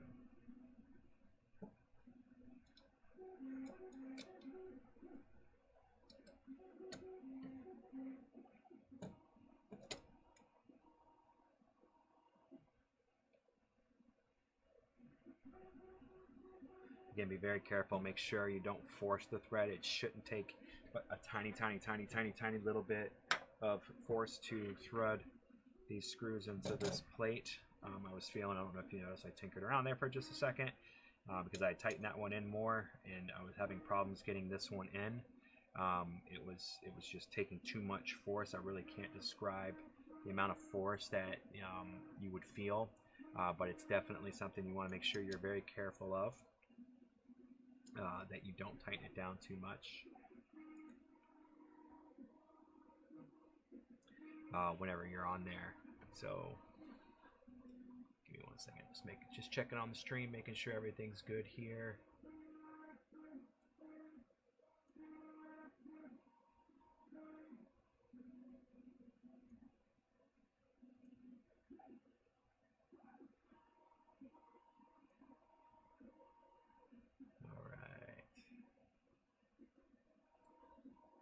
Looks good on the stream. Great, thank you. All right, so now I'm gonna get that down. Get tight until I feel it hits the plastic. That goes down in there, doesn't it? There we go. That's down to the plastic.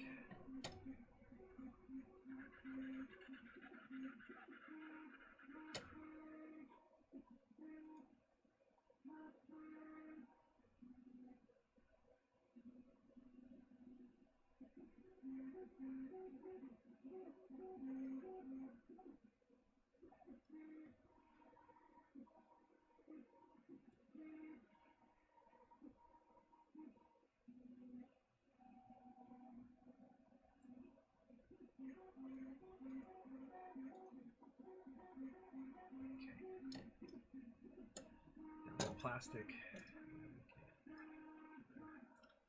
Good 90 turn there on that one. Oh, that one's not tight yet. There we go. And then that one, it's good. All right, so now we got that. We're just going to double check that it matches our picture there. So if we take a look at my piece, and then we look at this picture here, we'll see that these teeth are facing the side with the these teeth are facing the side with the 2 linear bearings. 1 linear bearings on the opposite side. Perfect. All right, now this is the part I was thinking about. So I'm going to kind of pull this out of the way. Just get it up there. Get this out of the way, because guess what? Oh, I've got to bring our frame back in. Don't need you coming with us. Again, going to make sure that these wires don't get in the way there. So it's got us putting in the linear bearing, or the rods, the bearing rods. So it does have it oriented. I don't think this really matters which way it's oriented at this point. But inserting the smooth rods, we need to now open up our smooth rod package. The smooth rod package is this round package here. It says right there 2, 3, 4, 5, 8S. And then it's got spiral wrap and smooth rods. So let's go ahead and open this bad boy up. There we go. So I don't want the spiral wrap, but I want the smooth rods because they've got 3 different size smooth rods in here. Let's take all 3 of these out. Pull back just a little bit there. Let's see. There we go. So we have this one. Yep, this one. So we have 3 different ones. Be very careful. You don't want these to get dinged or beat up. So we have a short set, which are the top ones here, medium set, and a long set. So for this, it's pointing at the blue, which is the medium set. So I'm going to take the long and the short. Take the medium and kind of get those out of the way. Make sure they don't roll into anything that's going to damage them. Put the long and the short back into their tube with that spiral wrapping. Get that back locked up. And then last thing is to put it across or into our gantry plate. So you want to be very careful here. You don't want to put this in any skewed angle, up, down, left, right. You just want to slide it in. You want to make sure that these are aligned. Sometimes they get out of alignment. That's why you want to leave these loose, but tight enough to hold it in. So and if you do put them in skewed, you can knock bearings out. So be very careful when you're sliding them in. They shouldn't require much. If you feel kind of a little resistance, it's a good idea to kind of roll it back and forth a little bit and let the bearings do the job for you. Even a little bit of twisting will work, but don't force. So now we're going to put it into the second bearing. I did this one because it's the hardest one first. Eat that frog. I want to make sure that I didn't do it over here. I want to make sure that you did turn a little bit. Make sure one of those rows of bearings is up. And you know what? I did this last time and I forgot to do it this time. We're going to make this really easy on ourselves. Again, I am going to mark the top U-bolt and the bearing.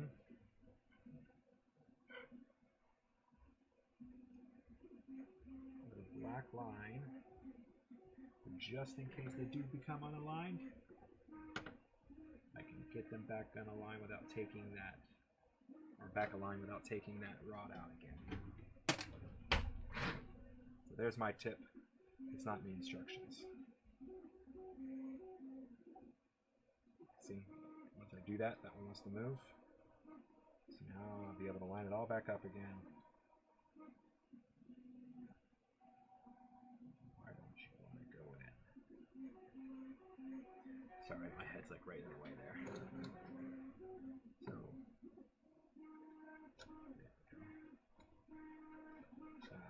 perfect. All right, put that one in.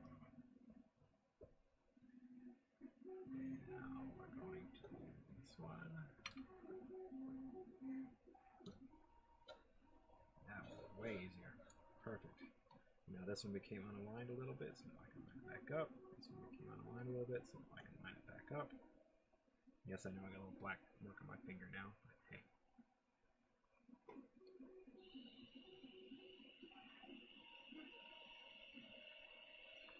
Alright, so now that we got our smooth rod installed on the bearings,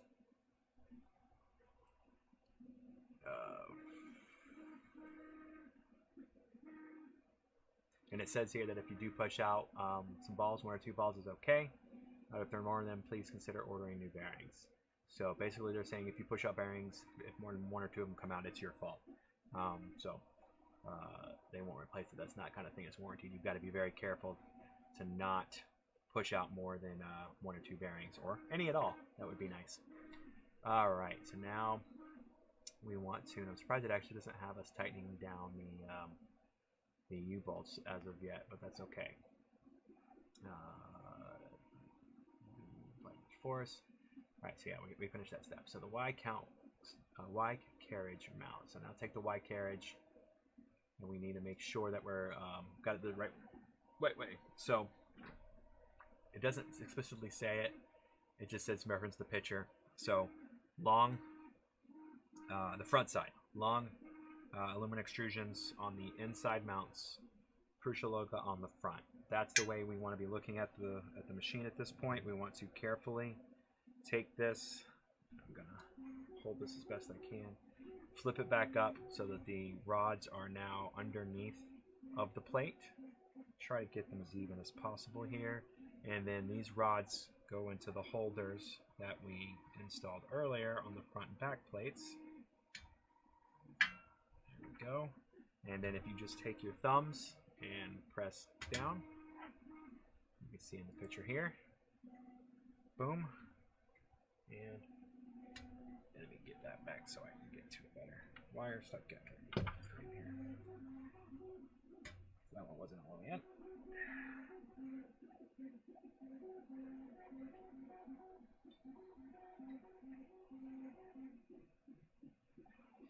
All right, feel like those are all the way in, and now we get to get set out some zip ties. Love zip ties. Love zip ties. Almost as much as I love Velcro ties. Velcro ties wouldn't be good here, but I use Velcro ties for a ton of things.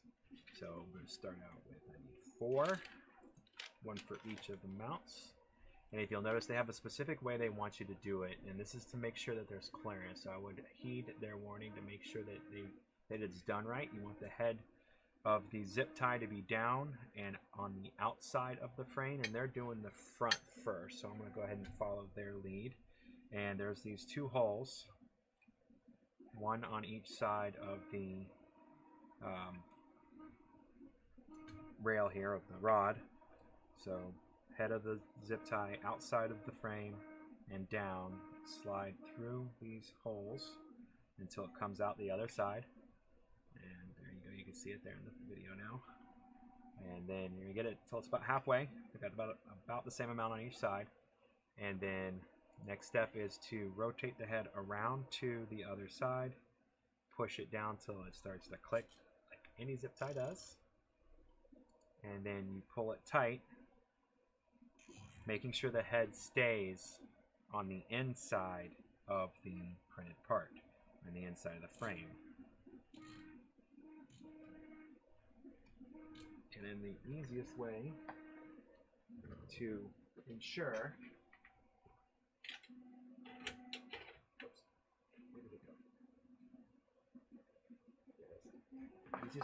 that you have them tight is to grab your needle nose pliers that are included in the kit, grab your excess, grab the frame, brace the frame, and grab the zip tie and keep tightening it just till you can't get it anymore.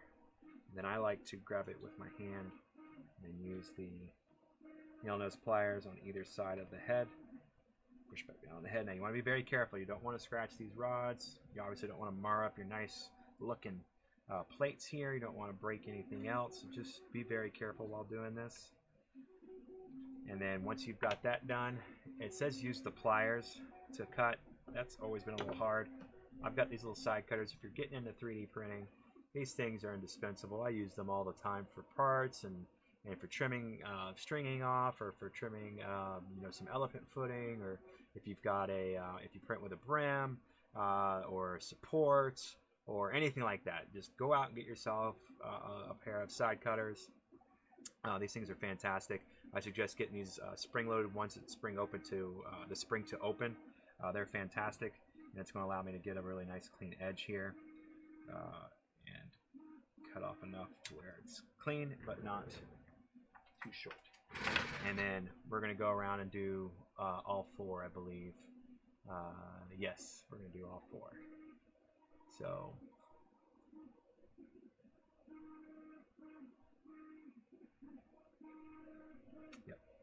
So I'm going to do the same thing again. I'm going to go from the outside and go in, get it to about halfway, bring the head of the zip tie around and zip it on, pull it tight, making sure the head stays on the inside. Oh, pinched the crap out of my finger there.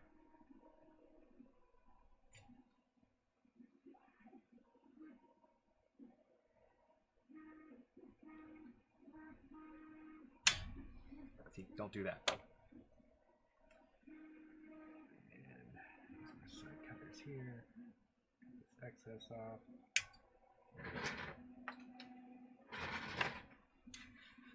And let's do the other side. Watch out for that wire. That wire just keeps wanting to get in trouble.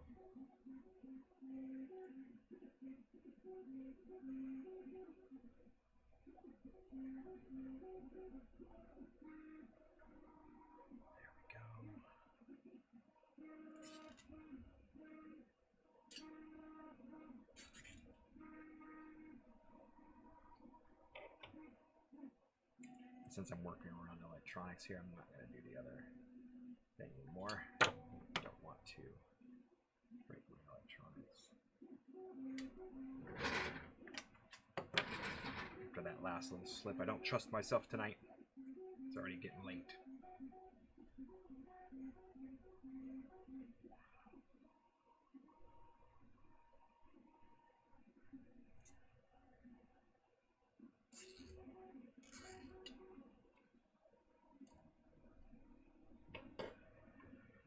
Oh look, I'm bleeding.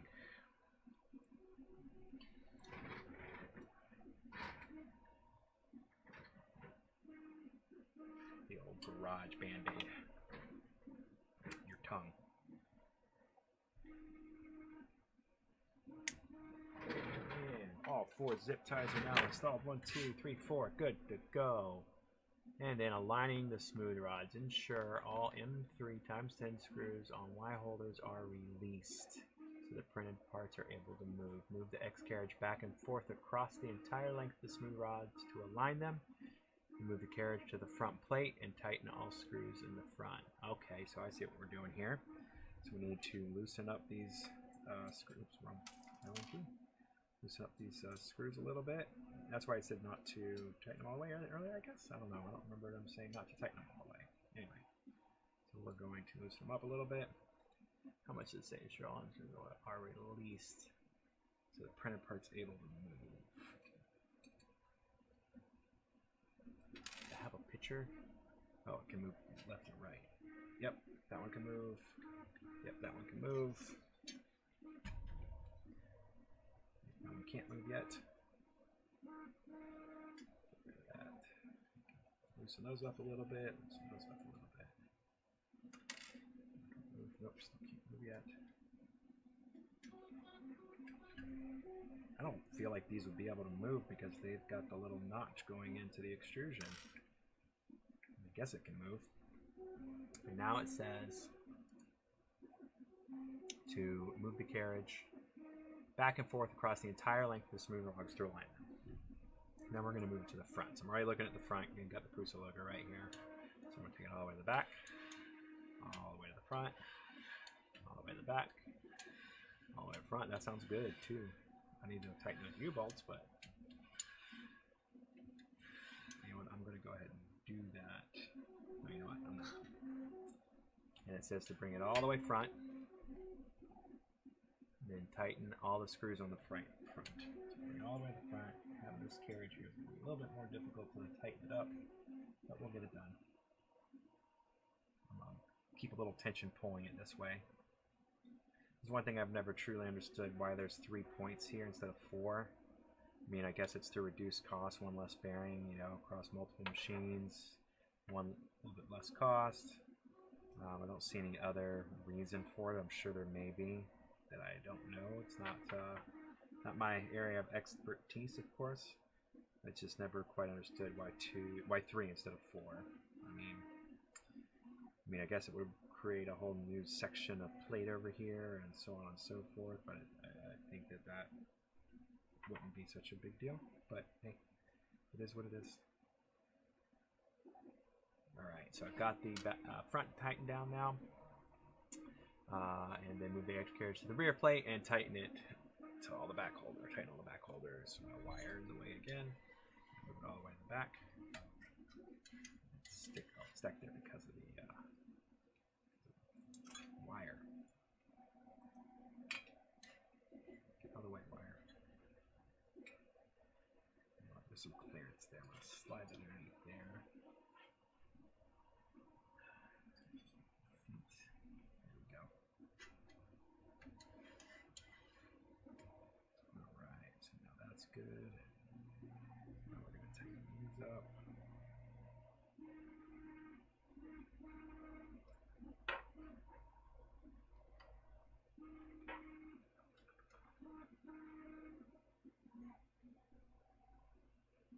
And there we go, all nice and tight there. And then now it says, okay, we did all that.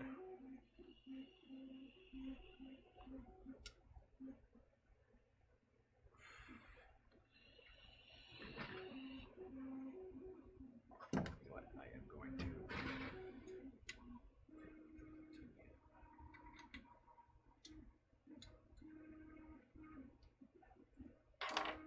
you know what? That might have been a bad idea getting those that bit driver. This just gives you a lot more tactile and visual feedback on the status of your nuts touching the actual steel. I want to make sure now that all of my bearings are aligned. Whoops. Don't do stuff like that. And they are not aligned anymore. Glad I made those marks. Learn from my mistakes, people. Follow the directions exactly. There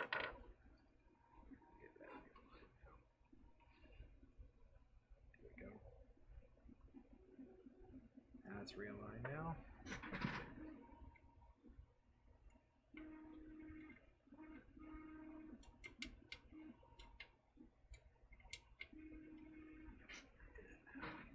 This one.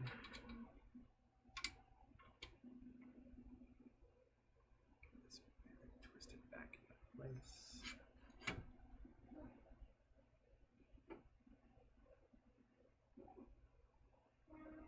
Twist back into place. Come on.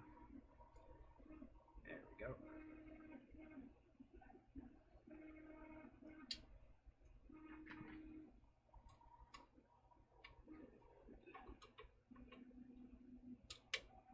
Beautiful. And that one's aligned. Okay. Sorry about that. Just couldn't let those sit there anymore.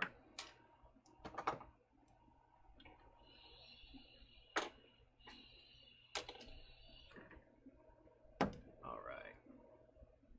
So now we want to flat part of the motor shaft, rotate it similar to the first picture. So we want to make sure that we've got it's way too tight. You know that feeling already.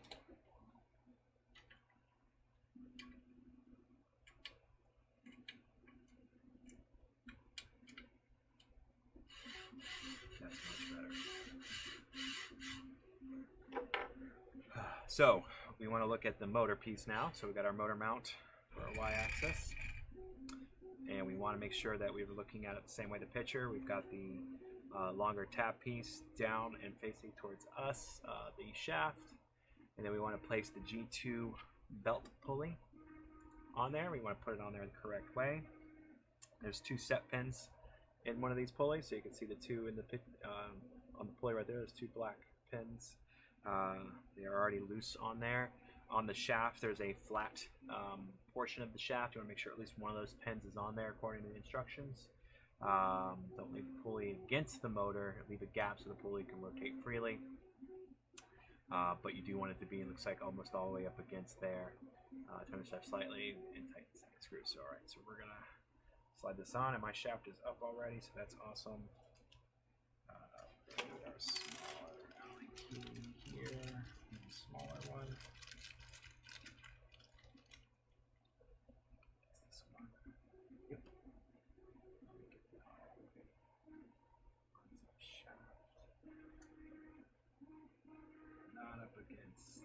plate.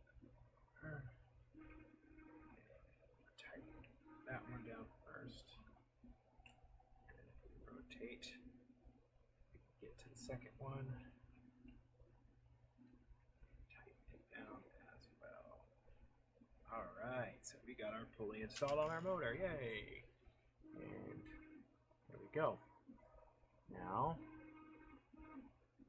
we're going to do the belt. So we need to look at the underside. So I'm going to place it this way for us. Make sure to grab onto your build plate. Don't let it slide around like I am. But you're going to see it there. Actually, it's telling us to do it the other way. So I'm going to hold the build plate while I'm doing this. We want the build plate in the long area. I guess it does give us more way to work. And then the last thing in our Y-axis bag is our belt pulley. And we're done with those bags. Perfect.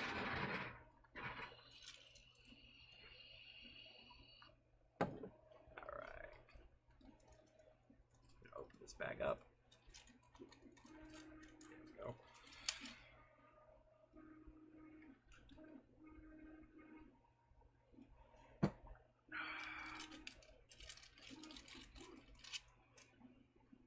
Alright, so now what we have to do is we have to start. First of all, don't trim the belt. That's what it says. And then I'm going to look at the high-res version of this. So it's got us starting in the top or closest to the plate. So if we look at this Y belt carriage here, closest to the plate, there's two lines, or two slots in this plate on the double bearing side. And then the teeth go down. Yep. You can kind of see that in the piece there. You don't want any excess belt sticking out the other side. You slide that into that piece there. That holds that in. And then push it all in. Don't try to find the white element. Make sure you don't accidentally use the belt from the X-axis, which is longer. It was the only one in the Y-axis bag, so I really hope this isn't the X-axis belt in the Y-axis bag. Anyway, so now we need to feed this belt around the idler pulley, and the teeth side do go down. So there's no, even though there's no teeth on this pulley, the teeth side go against the pulley itself.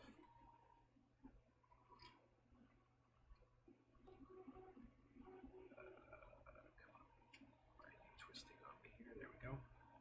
All right, so now we've got that fed through there. It then goes underneath of our Y carriage.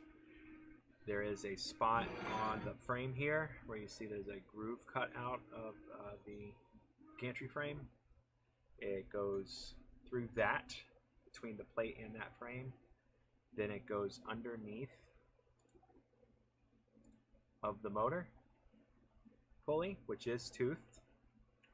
The teeth match up. It's GT2, I believe, is what it's called. And then it brings back, it should be over top of, if we had this all in the right orientation, over top of the belt's path so far. And we guide it. Don't use the second slot in the Y belt holder. Let me move it behind the Y-axis motor and ensure the following. Don't use the second slot in the Y belt holder. Guide the belt above the aluminum. Okay, so this is while we're feeding it through. And then now we're going to be using the Y carriage. Make sure the idler isn't tightened completely. Idler is not tightened completely. Take the end of the belt, pull the belt with the reasonable force and insert into the Y belt holder. No, you don't have to use the whole length of the slot. Okay, so I'm going to pick up the carriage here a little bit just to give myself a little bit of space. Turn this towards me so I can see it. And then it says to pull it tight by hand. And then there's a second slot farthest away from the plate that also has teeth to hold the belt. Get that as tight as we can by hand. Don't think that's tight enough. Let that go all the way down to there. There we go.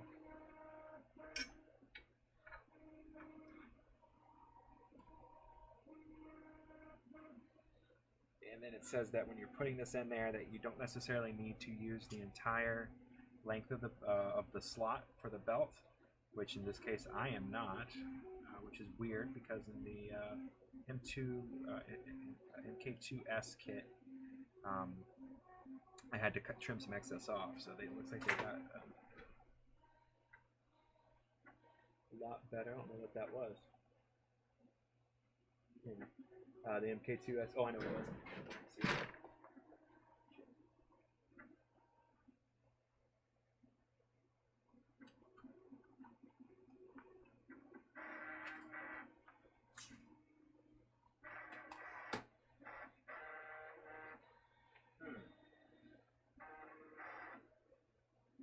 Sorry about that.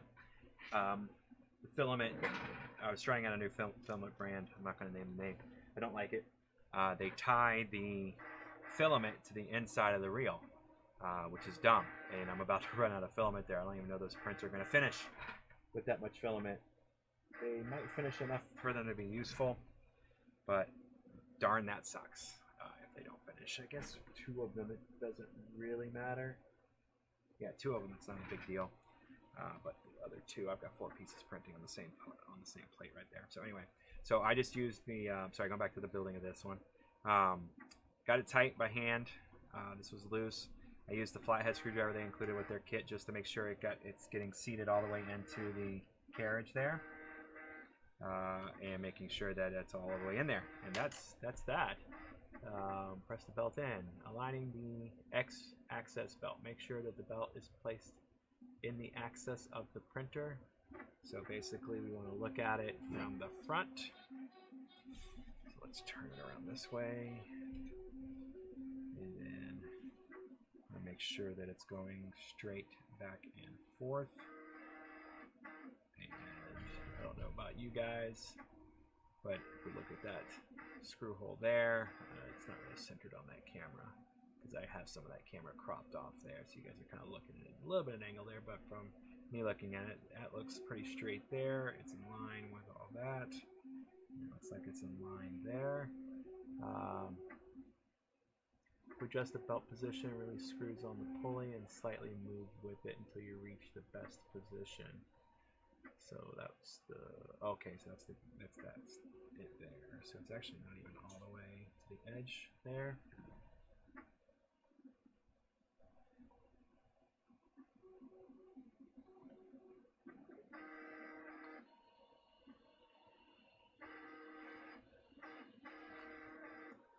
I may have to change that. I want this to finish. Oh, you know what? Ha! Yeah. I got some brand new silver PLA.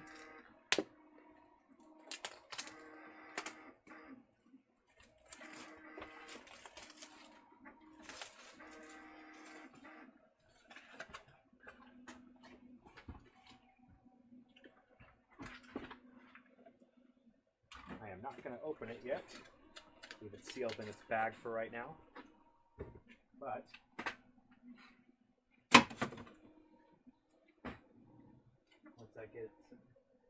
once more of that filament's used up, which actually is not going to be much longer, I'm just going to do some more stuff here and then get that switch out real quick. Sorry about that. Wasn't planning on that happening.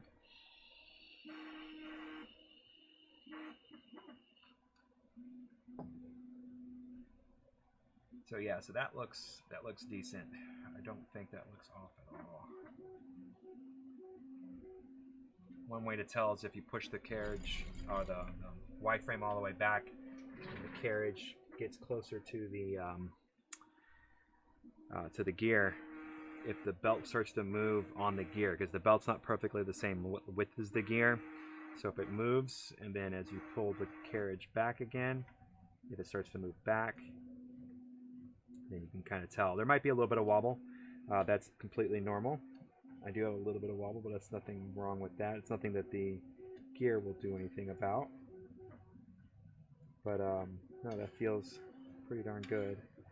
And that looks pretty good. All right. I believe all the resistance I'm feeling is from the gear itself, from the motor. And then using the Allen key.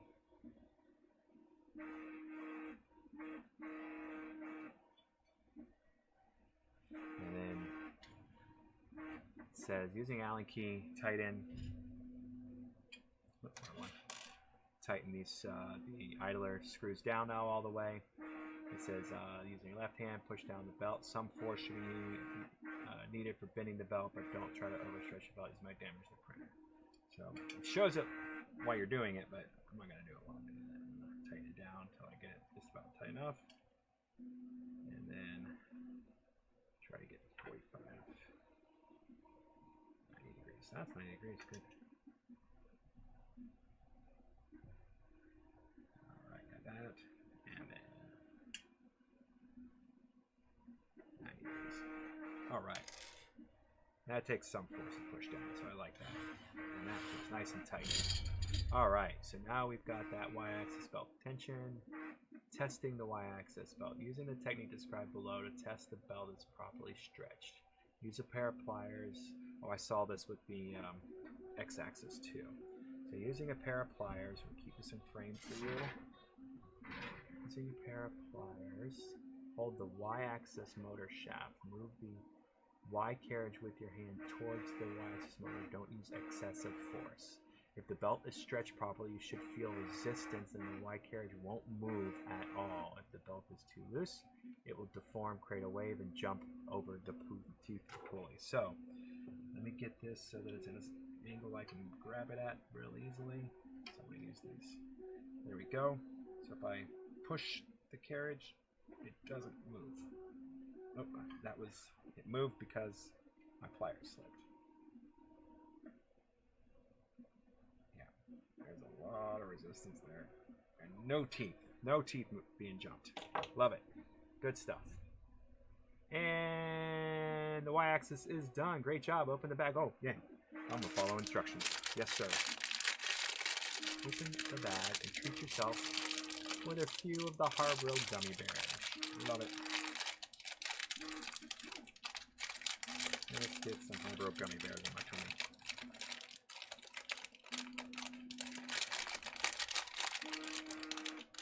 They're cold. Alright. So, now's a good time to switch out that filament. I'm going to switch to the full face cam so you guys can see in the background what I'm doing. So, I do have this, you can't see it from there. And I did a video on it a long time ago. 7-inch touchscreen with a Raspberry Pi 3B. Running Octoprint, bunch of plugins. I have it running over there on one of those laptops so I can monitor it from over there. But this is the main interface right here. I do have a keyboard and mouse thing that I usually use, but this works. So I'm going to actually hit pause. You know what? I'm not going to use that. No, there we go. Perfect.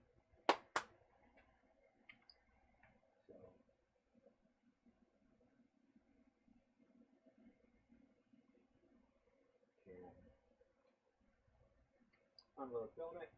Beautiful. This blink's spool out. I had this set up like this. You guys can't really see it. I had a spool holder and then an empty spool over here feeding the filament over. Because, again, that filament vendor, they make a weird spool. And they don't fit on the one that's included with Prusa. There it is. Oh, don't want to do that. I do.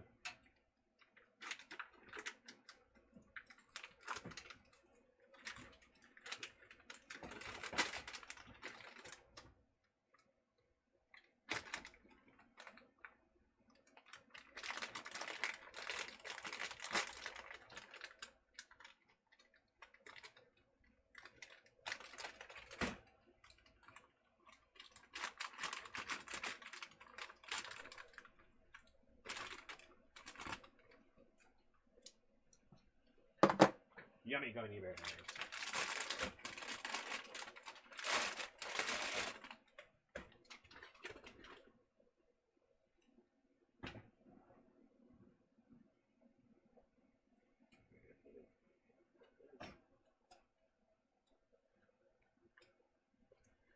My side cutters. Good. Side cutters. Good for this. On there.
All right.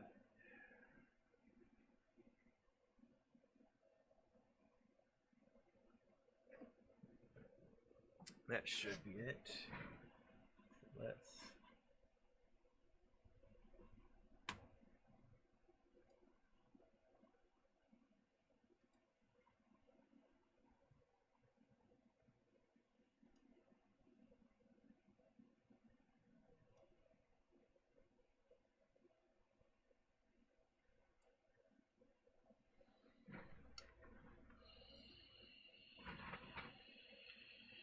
So I was pausing the print.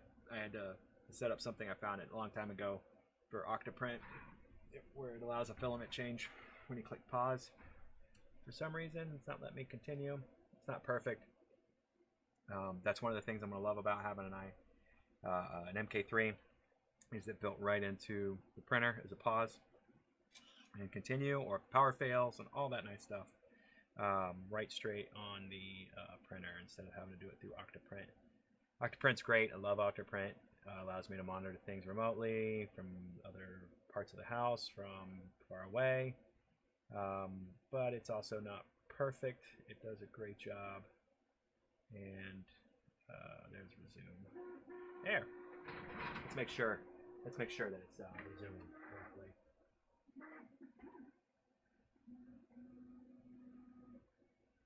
Looks like it is. I just have a problem with the server sometimes losing sync with a browser or with the touch UI. The touch UI has been a little bit unresponsive for me recently. I don't know why, but you know, it works when it needs to. So anyway, so let's have some more gummy bears. Gummy bears. And then we'll continue on to our next steps. So now that we've got this all done, check the final look. Looks just like the picture there. And we're going to move on to the X-axis assembly. So we no longer need this big frame, so let's move this out of the way. Got a nice little spot reserved for it right here. Didn't realize my light was in the way, but that's okay. All right, so X-axis assembly. I already still have the tool sitting over here, ready to rock and roll. Let's get, sorry, so you can see the instructions. There we go. X-axis assembly, instructions. We're gonna need all that. We're gonna need these parts, so we're gonna need our X-axis 3D printed parts. Let's get these out. Can't see the video anymore. There we go. My fingers are cold. So I'm really thinking I'm gonna get it maybe a third the way done tonight and have to do the rest of another stream. So I don't need this part right now. Okay, so leave that back over here in our Z-axis hardware bag. So to match the picture, we've got our XN motor mount. We've got our XN idler end. This is the old version. I'll go over it more in here in just a minute. What makes it the old version? Can't wait to get my PETG Prusa orange Prusament so that I can print out the new versions to allow for easier tensioning. I had a lot of problems with the X-axis in the last machine. So we need 1, 2, 3, 4 of our linear bearings. Put the others off to the side for a sec. And now we need our, come on. Well, that didn't help. There we go. Then we need our idler with no teeth. We need ×1 M3 × 18, which is the longer ones. There's only 2 types in here, short and long. And then we need 1 M3 NN nylon locking nut. Boom, done. All right, so now we've got that. We need to insert our linear bearings into the carriages. 1,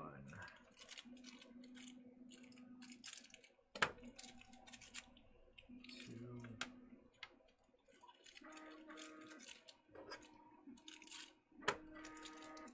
3,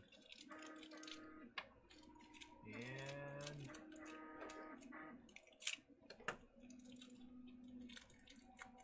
4.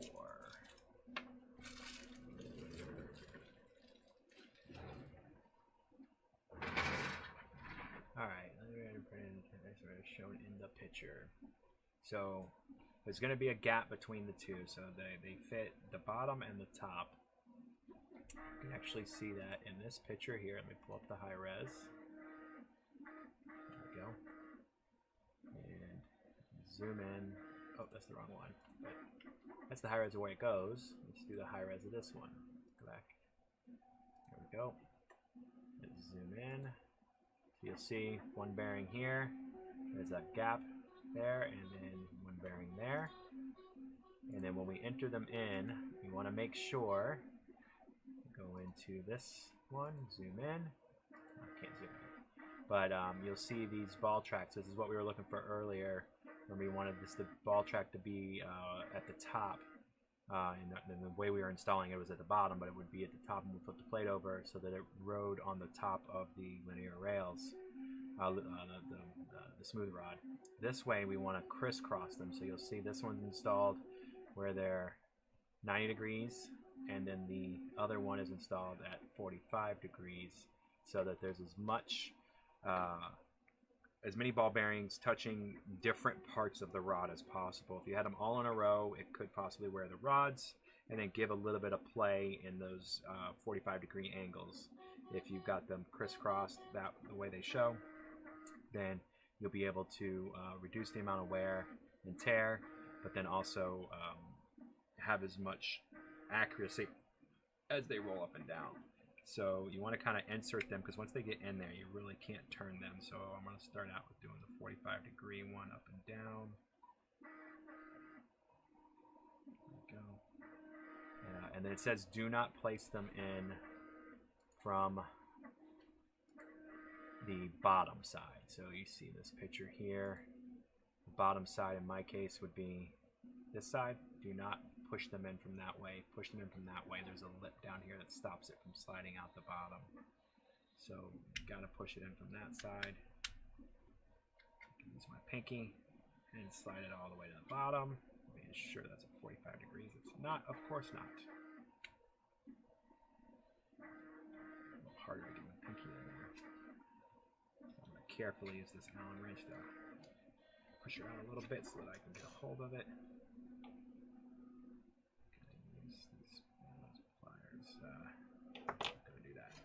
Push it out a little bit more. I'm pushing against the casing and not the plastic or the ball bearings. There we go. I got a grip on it now. Now I should be able to push that straight in. There we go. Got it that time. And then this one's not going to seat up against it. Remember I showed you the other picture with the air gap. We want to make sure there's a gap between the two, so one's going to be all the way at the top and one's going to be all the way at the bottom of each one of these. So this one's going to be at the 90-degree mark. There we go. And then just goes in right there. So now you can see, yeah, you can see, there you go. You see there's a gap between the two, and you're not going to be able to see inside there, I don't think. A little bit. But the one closest to you right now is at the 45 degrees, and the one at the top in this case is the one's at 90 degrees. So now we're going to do the same thing for this one. We're going to start out in the same aspect. 45-degree one at the bottom.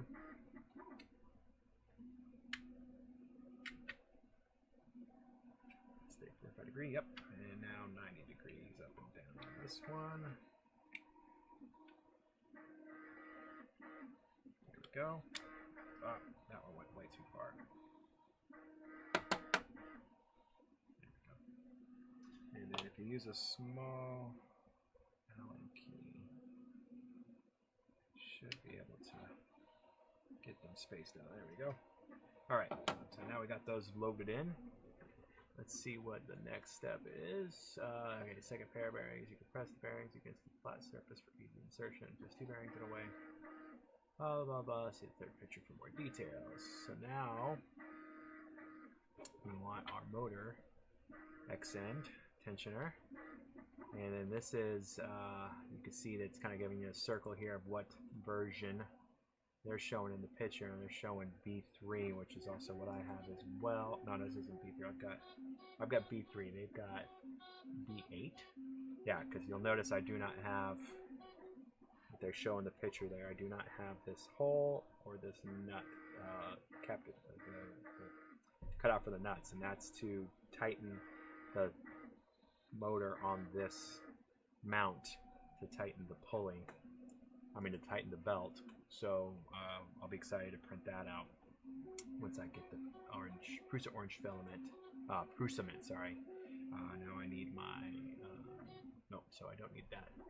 Thought there was a spot here where it tells me to skip that. Anyway, we're gonna keep going. So we're gonna skip that. If you have a newer kit, obviously you're going to have this piece. You want to follow that. You know, put that square nut in there along with the M3x18 screw. But I'm just gonna move on to the step on the bearing side. So I take the idler side and then I press fit my lock nut into this hole here. I've got my knife still out. Press fit the nut into the hole.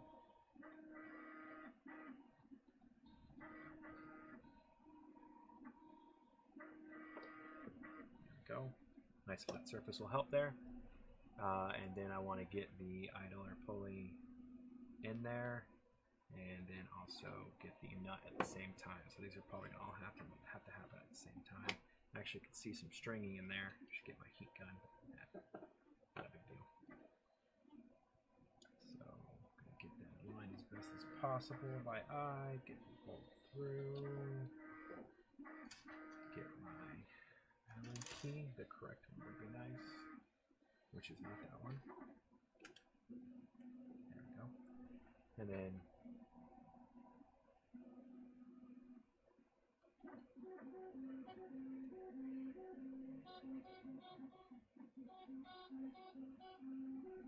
I'm gonna use this screw to pull the nut in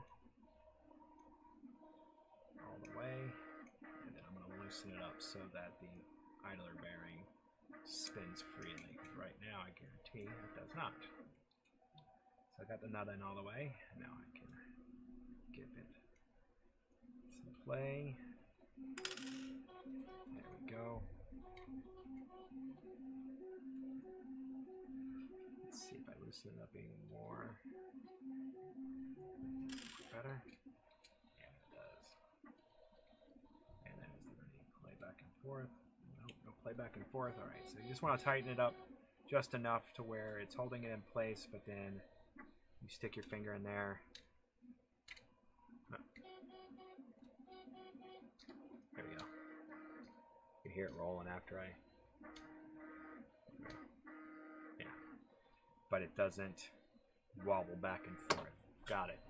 Alright, now we need our X-axis smooth rods. Get our rod tube back out. Allen key, get out of the way, please. Send this extra stuff out of the way.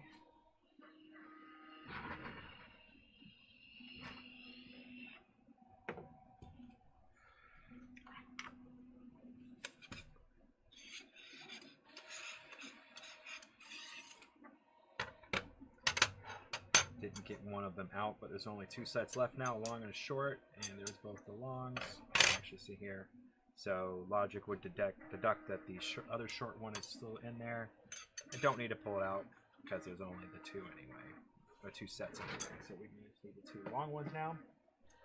And then now what we need to do is get 3 of the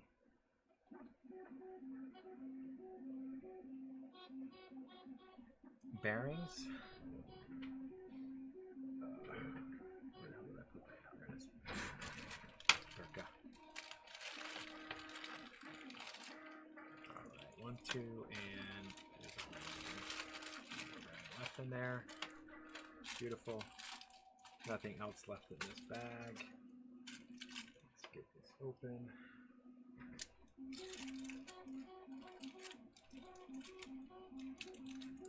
One, 2, and 3.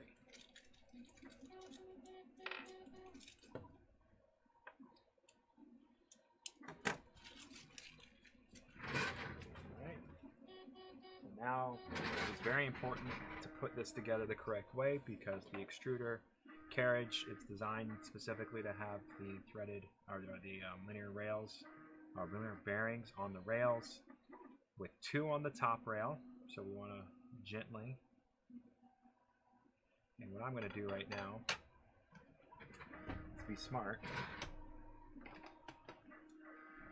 and I'm going to at least mark where one set of these ball bearings are on the outside casing. Yeah, I would think manufacturers would do this, right?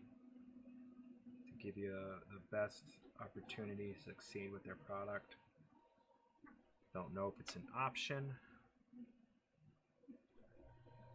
I've never seen it on any linear bearings that I know of anyway. And I do have some other ones, some block bearings, things like that, for other projects that I haven't even thought about finishing in a long time, but I just wonder if it's something that manufacturers ever think of. I'm sure they thought of it, if they would ever do. Okay, so let's get that there, that there. Boom. We're not going to do anything with those markings right now. It's when it goes into the extruder assembly and carriage. So you want to be careful again. You don't want to knock any of these bearings out, so you don't want to force. Should just slide right on. And you shouldn't push too hard, otherwise you'll knock some ball bearings out. So again, you want it to be as straight as possible. There we go. So we got 2 on our top rail, on our top rod, and then we want 1 on our bottom. Beautiful. So now it says insert the rods very carefully, do not tilt the rods, ensure the correct orientation of the parts. There's a special opening at the bottom of both X ends. If you press the rod all the way in, the second upper rod does not have this. So what?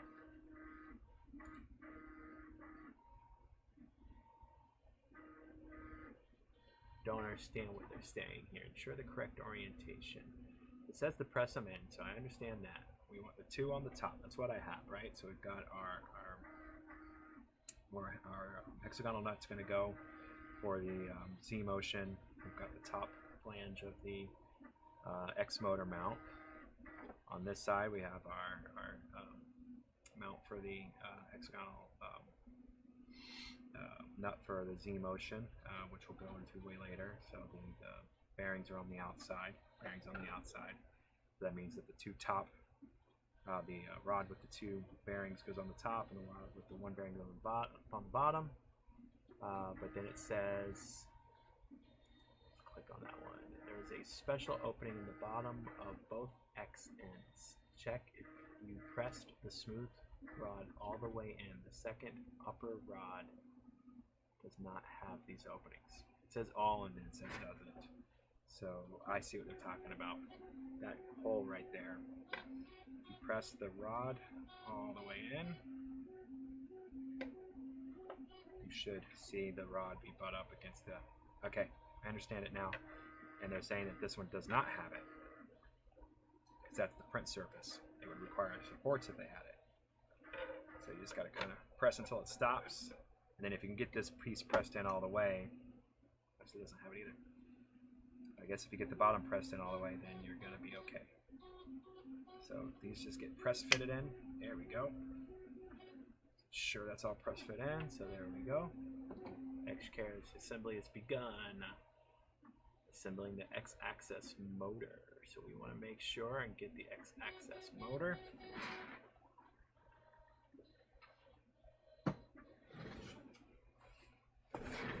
Prusa Research motor kit box out. So X-axis, that's the extruder. And that logically says that this one is the X, because these are the Z, they have the built-in threaded rods, which is a nice feature. That's all we need for right now. Still have our X-axis hardware right here. So now what it's talking about.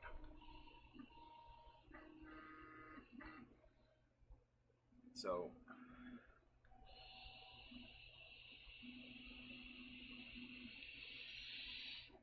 they're saying what I think they're saying. If I'm looking at the motor, the way it is. And the wire is on the back side, not the bottom, not the top, not the front side, back side. I want the flat portion of the shaft facing up right now. And I want to install, I don't know why that's so important how far it is up right now. So, don't lose any screws. And we're going to go ahead and put our tooth pulley on here. And key note here is that we put it on backwards. So the set screws need to go on the outside away from the body of the motor, and the threaded portion needs to go on the inside. We still want to make sure that one of our set screws is set on the flat portion. And again, we want to leave an air gap here, and it's showing a pretty big air gap here. So I'm going to leave a pretty big air gap as well, and then we'll adjust as we get the belt on there later on. And then I'll go ahead and tighten this set screw down to the flat portion of the shaft, and then turn it around so that I can get to the other set screw, and kaboom, there. We've got that done. Now we want to ensure that we get the motor onto the X-axis mount correctly, so we want to prepare 3 M3 times 18 screws.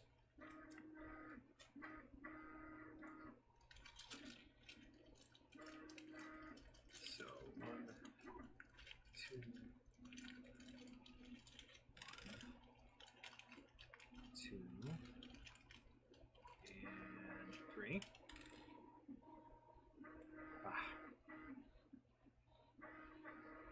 And we're going to make sure that our motor assembly is in the correct orientation. So you want to make sure that the wires are facing down when you install it onto the mount. And I'm just going to go ahead and thread that in there.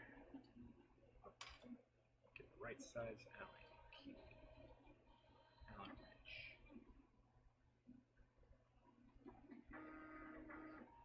I'm just going to get that tightened down so it's plastic, and that's it. And there's no reason to tighten these all the way down. I will tell you right now, we're going to be taking these out. We're loosening them depending on what kit you're working with. I'm going to be taking them out. If you're working with the new one, I believe you just loosen them with the new tensioning method for the X carriage belt, the X belt. I'm going to have to take 2 out in order to do the same method, so you're going to a little bit have an easier job than me. So we got the motor mounted, yay! And tighten, it says. X carriage pre-assembly. So I'm just going to slide this up and out of the way. So now we need the X axis pre-assembly. Yep. So this is where we start to see parts of the extruder. This is actually the carriage for the extruder. And now we need this piece. That's how they have it oriented in the picture.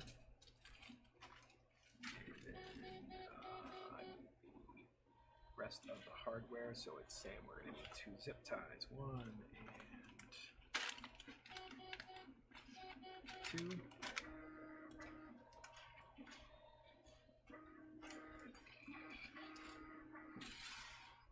And then the rest of the hardware in the 3 X-axis MK3 bag. Looks like it's needed right here. No, not all of it. The square nuts. Square nuts. 1, 2, 3, and 4. Still have 2 M3 times 8 screws left. So now what we want to do is we want to make sure, and with this oriented this way, so we have the 2 holes here. 1 long channel, 1 short channel. So on the channel, short channel part, there's 2 spots for these square nuts to go into. Again, we want to make sure that these are aligned once we get them in there. It might be easier to do with a pair of those pliers. Just grab onto as little as you can at a slight angle, it looks like, so that you can slide them right in there. And that did not work at all. Thought I was being brilliant there for a second. But nope. There we go. it started. Man, is that tight. There we go. Use an Allen key again to get it into place.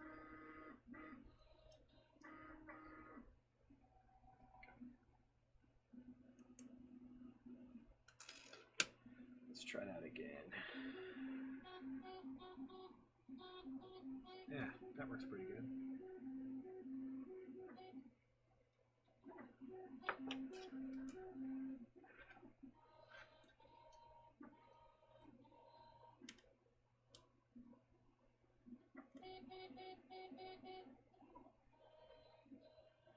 There we go. That's in there. And then it looks like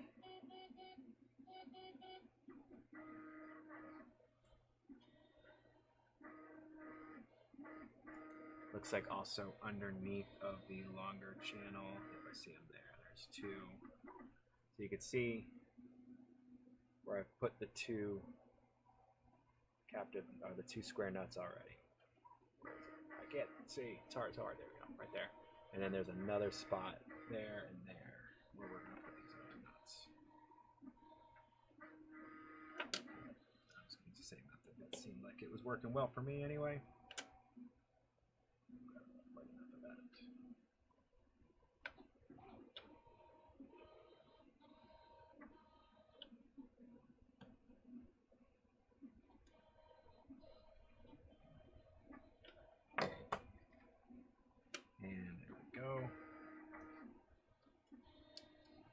That is all the way in there.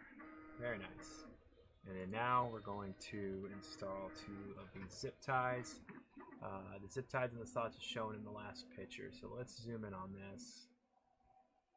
And it talks about, note the design your X carriage printer part might slightly different, but the assemble process is the same. So there's a little bit of a difference with how this portion works right here.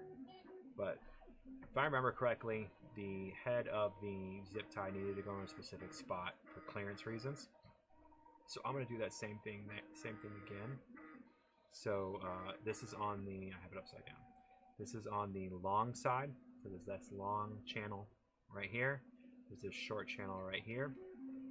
Kind of matches up with the two smooth rods there. And then there's these little holes here, here, here, and here. And that's a channel that runs through the entire printed part.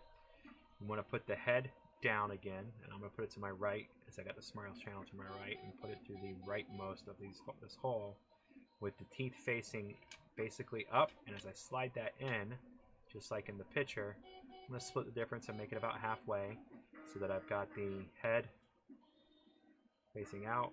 Teeth are on the inside of this, so that when it zip ties together, it'll zip tie, and this will clinch in over to here and down to the bottom. And I believe that's for clearance for the belts and for some wiring and stuff. So that's how they have us doing that now. And now we're going to flip over our X carriage assembly so that the motor is now facing up.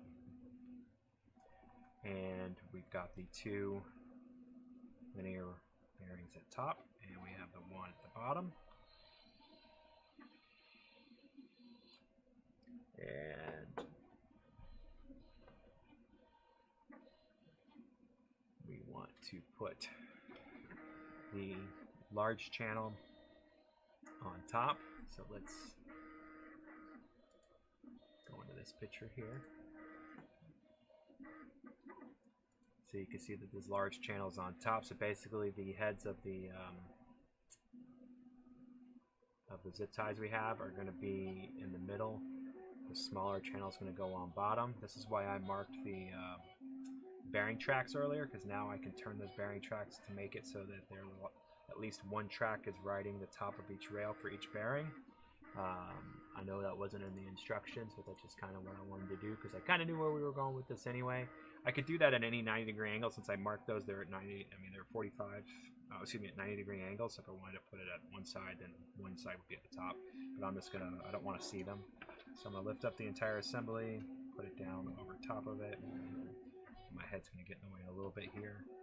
So I'm gonna get as close as I can to having my marks for the ball tracks to be 90 degrees, riding on the rail. That way I can go ahead and put this on there. And then they seat in. There's some guides and some lips in there that allow it to seat in, so it's not really hard. You just they get butt up together at the top, as you can see here, right? And then this is what I was talking about, where you want the head to be all the way up top up here. So they're butted together. There's some lip here, and some other little guides inside there. So now I can use one hand and get this zip tie started. Come on. There we go. Yeah, that didn't work out well. Make sure it's actually push that down and get this started without it being on there first. So there's an idea. So you can get the zip tie started once you have it in place and the zip ties around where it needs to be, because then you can then pick it up and start to tighten your zip tie down. Again, you want to make sure the head is all the way at the top of the bearing, the head of the zip tie. And kind of rock it back and forth a little bit. Take your wires there.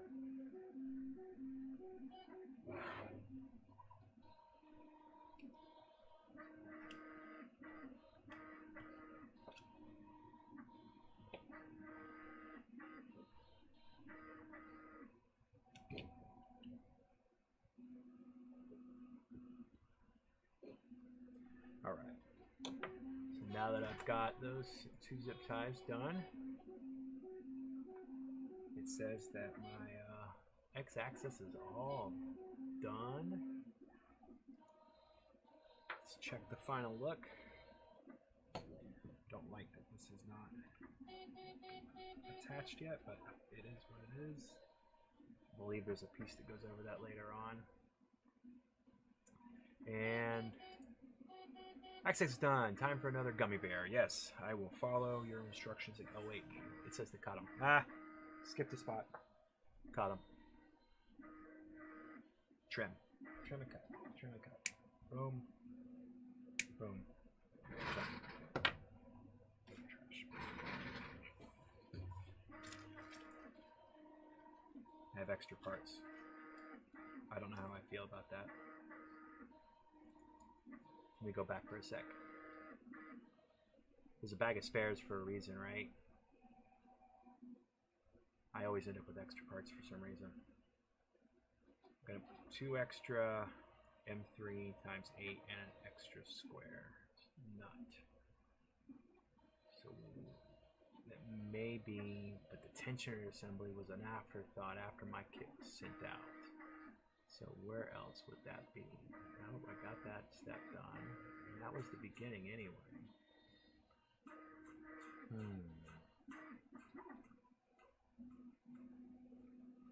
Well, these things are put together by humans. So there's always a possibility. But it did say have gummy bear, so I'm going to have some more gummy bears. It said A. I'm going to have more than one. Might finish these up before the night is through. Alright, let's try to do this step real quick. And then I might have to cut it off for the night. So, we need all of our tools, which we still have over here. We need our Z-axis printed parts. So, Z-axis printed parts. Starting with, we're going to go and get all 4 out, even though it only shows the 2 right now.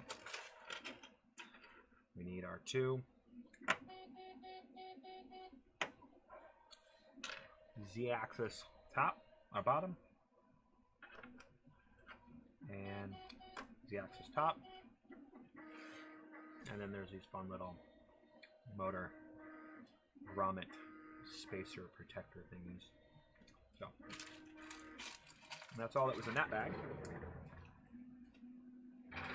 Now we want our Z-axis hardware, and it looks like a bag within a bag, or 2 bags within one bigger bag. Yep, that's exactly what it is. Belt and the hardware. So let's get the hardware bag out. We will leave the belt in its place. Remove these from that. There. These gummy bears are good.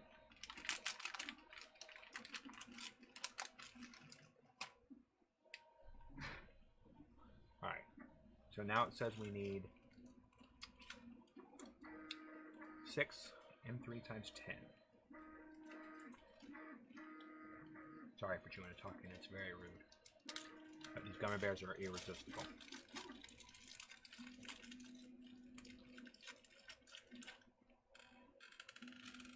So, 1, 2, 3, 4, 5. Man, I almost had 6 on the first try. 6. I'm not working on those quite yet. So let's get those up and out of the way. Get those up and out of the way. Get this up and out of the way. Now we need the frame. And if you look, there's a specific way that these go. So they are not the same, they are mirrored. So you'll notice the big hole in the middle, that's where the threaded rod that comes from the Z motors will clear into, but then we have some more smooth rod that's going to go into these smaller outer holes that's press fit. So these are the motor mounts. You see the 4 holes for the motor mounts there. So we want to make sure we get these in the right spot. The way we do that is we use their instructions. So we find their picture, we take a look, and it says that on the right side. So let me get the Prusa frame out here. So I'm actually going to get this out of the way for just a minute. We're going to bring our Prusa frame back in. Boom. So again,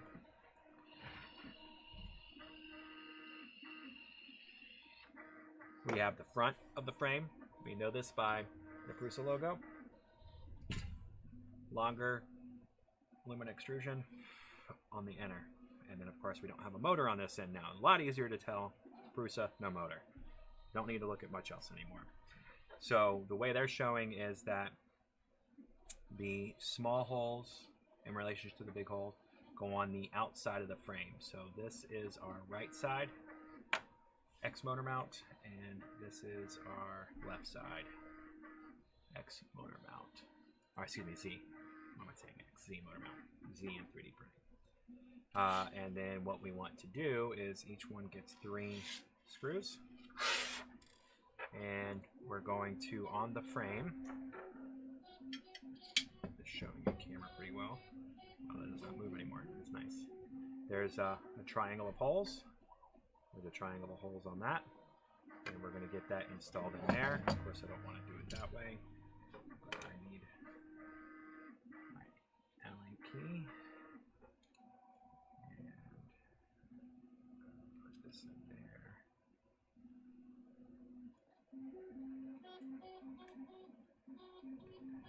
Makes it way easier to get the first one started.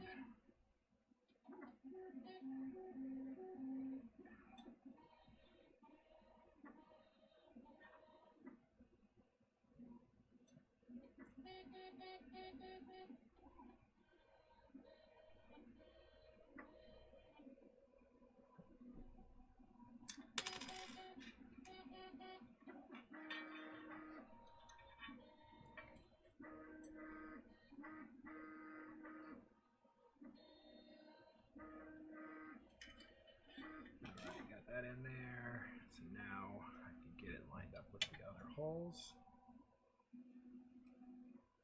That one dropped in there.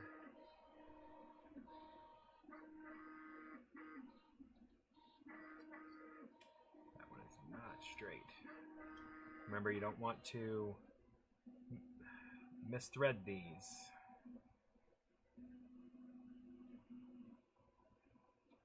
Although I don't think it would be too hard to drill out these threaded holes that come from Prusa, get longer M3 screws and some nuts and then bolt it on that way. It's just not ideal, obviously. This bolt's trying to run away. So let me do this. Might make it a little bit easier on myself. There we go.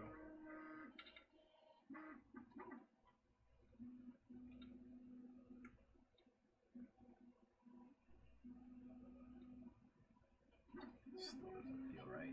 Let me stop that for a second. Try this one. Yeah, see, that one feels way better.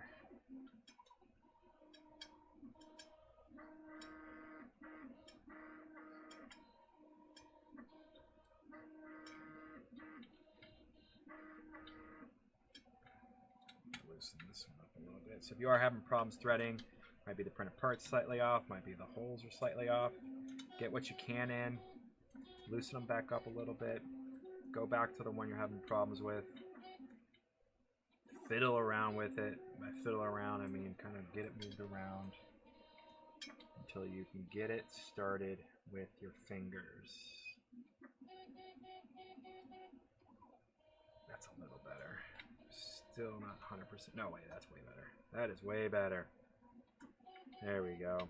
I mean, it should literally turn and until it hits plastic. It should literally turn fairly easily with very little force when you have one of your Allen wrenches on it. Again, with the tightening parts against plastic, you don't want to tighten the screw too much against the plastic. 45 to 90 degrees more than once it hits the plastic is a good rule of thumb. I hit the plastic.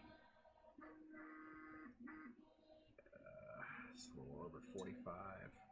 You just kind of have to feel it. You don't want it. You want it to be tight, but you don't want it to be so tight that you're going to crack it apart. That's good. All right. And last but not least, just going to verify we've got our correct Z-axis motor mount. A little hole for the smooth rod is on the outside. The pass-through for the motor threaded rod is on the inside. Matched up with our 3 holes here. First bolt's easiest to do by pushing it through the printed part already. Get our Allen wrench, lining it up visually. Started and mostly tightened down all before getting the other ones even started.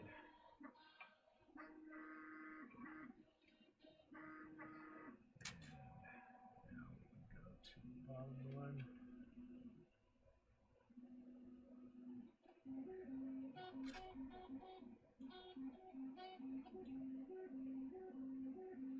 Yeah, that one feels good.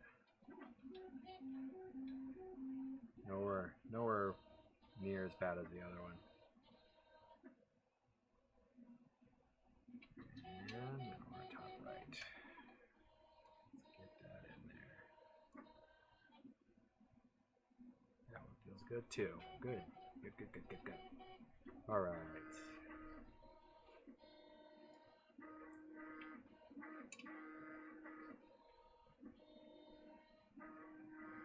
And let's get it down to the plastic.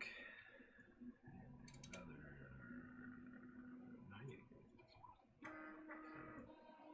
Plastic. And 90 degrees. Down to the plastic. And 90 degrees. Beautiful. All right. Nice. Got those installed. Now we're placing the Z-axis covers. Oh, we're getting some fun stuff. Okay.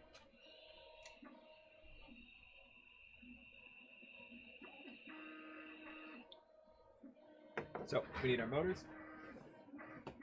Z-axis motors coming off. So there's one. There's one. Be very careful. Grab by the motor, not the wire or the threaded rod. I think it's called an acme screw. All we have left now is our extruder motor. We are flying through this. Still not going to finish it tonight. There's no way. But extruder takes way too long. Wiring takes way too long. So if you look at the instructions here, the first thing it tells us to do is to remove the horizontal, the trapezoid. I call it horizontal, hexagonal nut earlier. Trapezoidal nut from the motors. Do not throw them away. We will need them. Yes, they are very important. You will not have Z motion on your machine if you remove these and don't keep them. So, and if you didn't know how this works, this stepper motor, of course, is a rotary motor. It has this threaded Acme rod as its shaft. It's not, there's no nut, no anti-backlash nut or anything like that. Coupling, excuse me, not coupling or anything. It's all, the stepper motor is tied directly to the motion. It's really a nice setup. And then these trapezoidal nuts here are going to be bolted to the the Z carriage that I was right, the X carriage that we assembled earlier. And when the stepper motor turns this threaded rod, as you notice, I unscrewed that. This moves up and down, and because the stepper motors have a very small amount of turn they can do, it's very, very fine distance that it will turn when it does it. And then there's micro stepping as well, which will give it even smaller steps. I believe 0.01 millimeters is the smallest accuracy the Prusa i3s can do, if I'm not mistaken. I could be 100% wrong. Showing myself to be unintelligent on the actual specs of this machine, but I believe that's it. So again, we don't want to throw these away, so I'm going to push them off to the side. There we go. And then, if you'll notice, each of these motors has a different length cable on it. According to the instructions here, we want to ensure that, oh, actually we're not to that part yet. No, yeah, there it is. Note each Z motor has a different cable length. The short one must be on the left side. So if we're looking at the front of the machine, again, you can kind of see the Prusa logo. But more importantly, no motor. We've got the idler on this side. So this is the left side of our machine. We want to make sure that the wire that is shorter is on our left side, and the wire that is longer is on our right side of the machine, and then of course respectively ourselves. And then these little covers that I had earlier, there they are now going to go onto our threaded rods. So they are Acme screws, and they just go on and get screwed on here. And they go on, and they're kind of pyramid in shape. You want the larger flat end to be against the motor, and the taper up to the top. Why don't you want to go on? What am I doing wrong here? Let's try the other one. When in doubt, do the other one.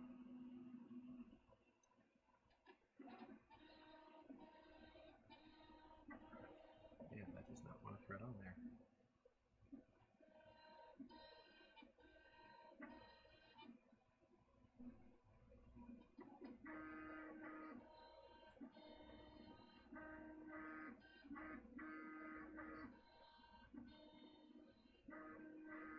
There we go. Just takes a little bit of force to get them started. And you want it to be all the way down.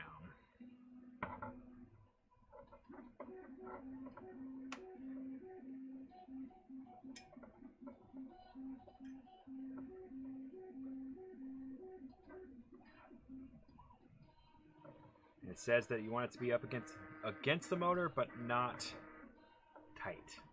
So you want a little bit of space between where this stops and the motor is.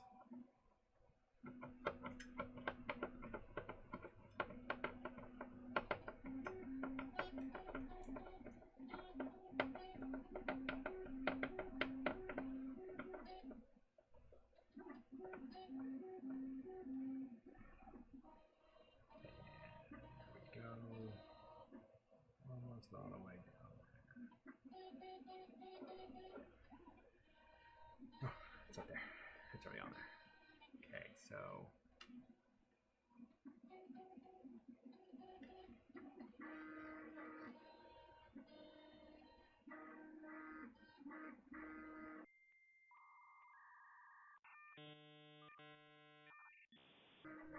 all right, looks like we are back online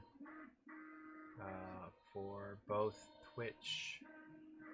Nope, there's Twitch, and where's YouTube?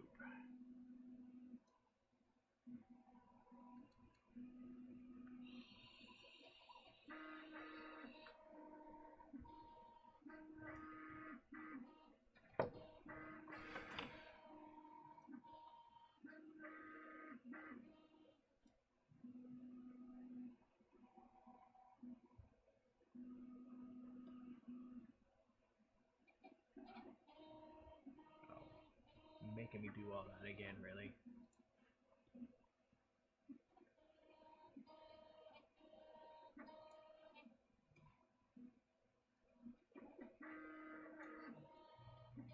Give me one. So left off placing the Z screw covers on the motors. So we want to make sure that we are putting them down to the correct height. They don't have a measurement or anything along that lines. Basically, it's just a thread or two above the flat portion of the motor. And then now we want to get to the next step. We're going to do the mounting the motors to the frame. So what we need now is we need times 8 M3 times 10 screws. So that nut. So 2, 4, 5, 6, 7, and 8. So that needs to go back to its home. And then we want to ensure that we are putting the short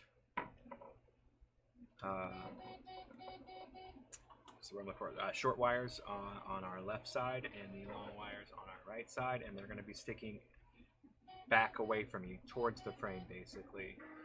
So just the way I have them right now in the video, that way, and they're going to get mounted to these two mounts here, as you can see in this picture right here. And we're going to screw them in. So let's go ahead and get started with the longer side. So let me do 1, 2, 3, 4 over there, 4 over here. Get this out of the way. Go ahead and grab this. Is this the right one? Yep, that's the right one. Now I'm going to go ahead and do the right side. Making sure to be careful of the wire. You need to pick it up. Try not to knock the threaded Acme screw on anything too much. Grab the motor, press it up into place. It is a fairly tight fit, but not tight enough to hold. And then you want to hold it there, take a look down in, make sure all your holes are lined up as best as possible. I'm going to go ahead and just get this closest to me. Screw started. Again, be careful when you're doing this. Do not put don't mar up your screw rod, your Acme screw rod, whatever they call it. They don't call it anything, I don't think. And we're going to go and get this tightened down to a fairly decent amount.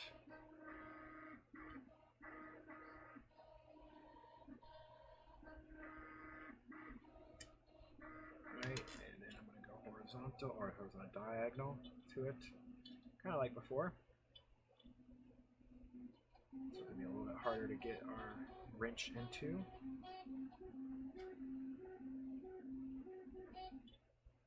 We should be able to do it. There we go. I actually can't tell if that's started or not. I don't think it is.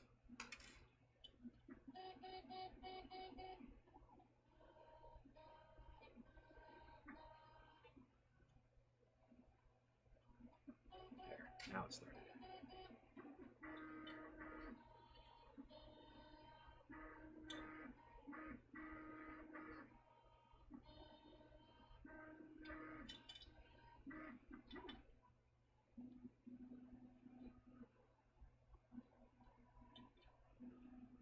every time I twist the Allen wrench around, it wants to bang into the frame or the threaded rod, and I'm trying to stop it from doing both.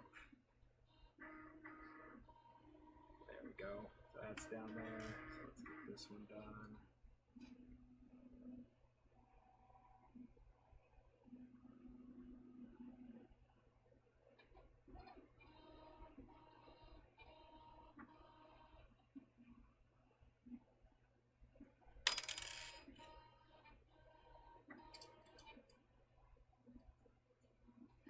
Alright, so we ensure that our small hole is on the outside here, and then we of course got our big hole for the Acme screw to go through. Let's get this last one in there. Let's make sure these are screwed down to the plastic. Yep. And then 90 degrees. Screw down to the plastic. 90 degrees. Screw down to the plastic. 90 degrees. Screw down to the plastic. That would roll it to the normal. There we go. And 90 degrees. Perfect. Alright, so now we're going to get our left side. Again, we got our short wire on this side. And make sure that goes towards the back. Slide it underneath its space here. Pick up the frame. Get this threaded rod through the hole. Get the motor up and in. It's nice. Get this first screw started. That one goes in nice. Sweet. Alright, gonna get the diagonal in again.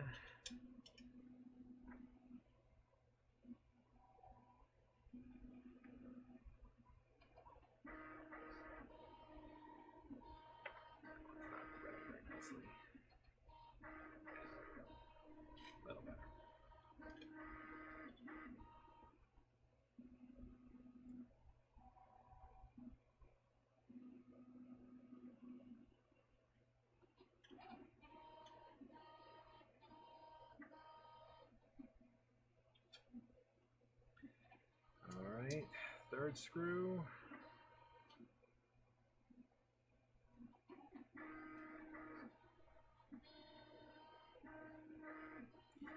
And final screw getting started.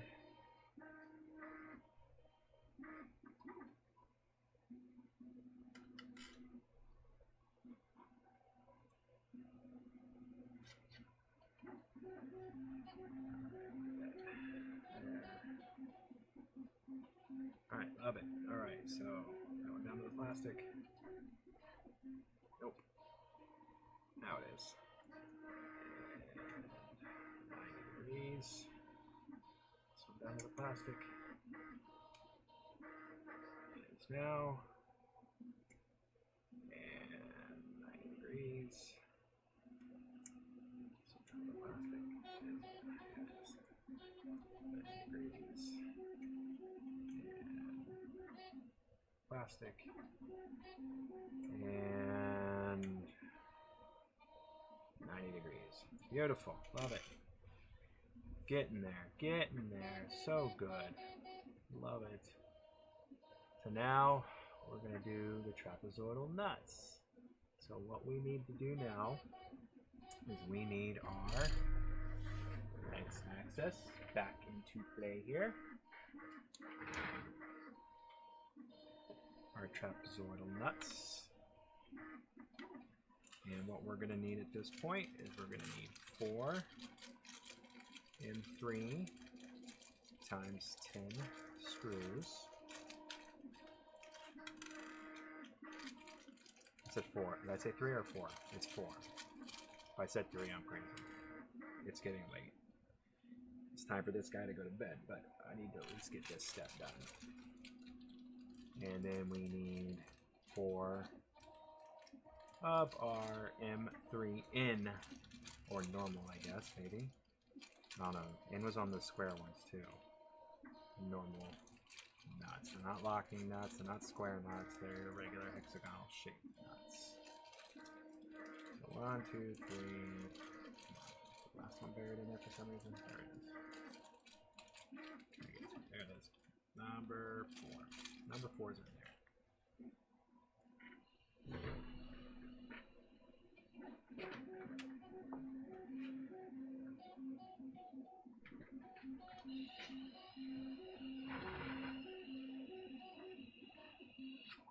All right.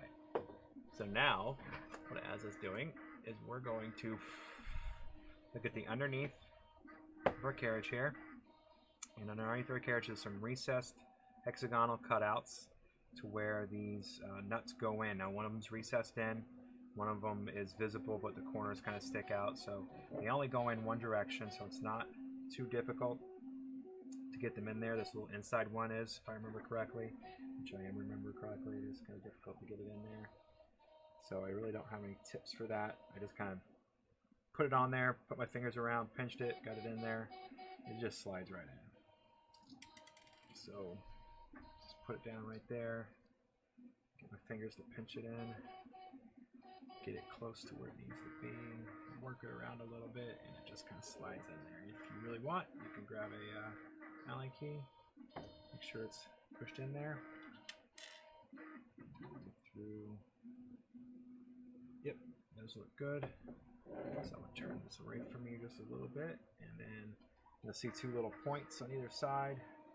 The nut just slides right in to those two little points, and then what we do from there on the other side, so both sides, just like I was showing you, and then what we do from there is we take our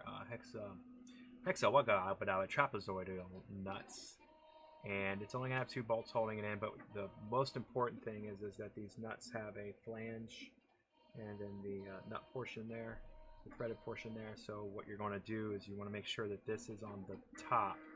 So in my case, the way I'm looking at this currently, with the motor on the left and down, I'm looking at the flat portion of the X carriage. That larger flange goes on the top just like that. But of course I push one of the nuts out.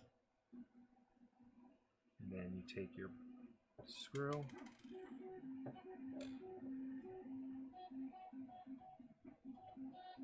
use your thumb to kind of hold the screw or the nut in until you push the trapezoidal nut on there, and you push and you get the screw on there.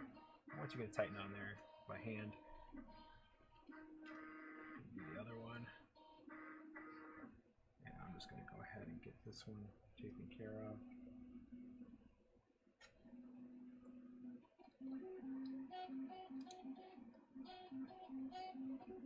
And now this one.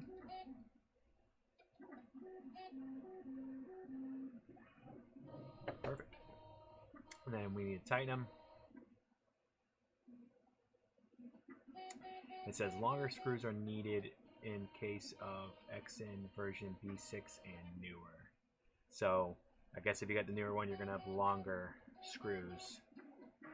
You can use any of all 4 holes on the trapezoidal nut, so it doesn't matter which holes you use. Design of your XN printed parts might slightly differ, but the assembly process is the same. So I'm going to tighten these down using the same process that I've been using. So I'm going to get it down to the plastic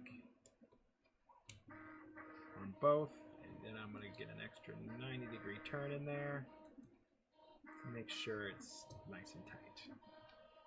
On the plastic, down to the, oh, not down to the plastic yet. There it is. Now it's down to the plastic. And 90-degree. 90-degree. I do 45-degree when it's against metal. 90-degree when it's against plastic.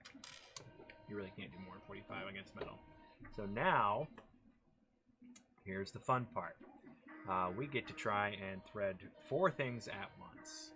So here's the instructions. We already got all that done, so here's the instructions. We need to get the X carriage up and onto our gantry. We need to line up the trapezoidal nuts with the threaded rods, and we need to get the linear bearings Oh no, we don't have a student's day. Oh, they have it easier. Oh wait, never mind. I'm thinking of the old way. I'm stupid. I'm not even looking at the instructions. All we gotta do is get the 2, and then oh, wait, put it back. Ah, nice. All right, so let's go ahead and get this started now. So now we just get the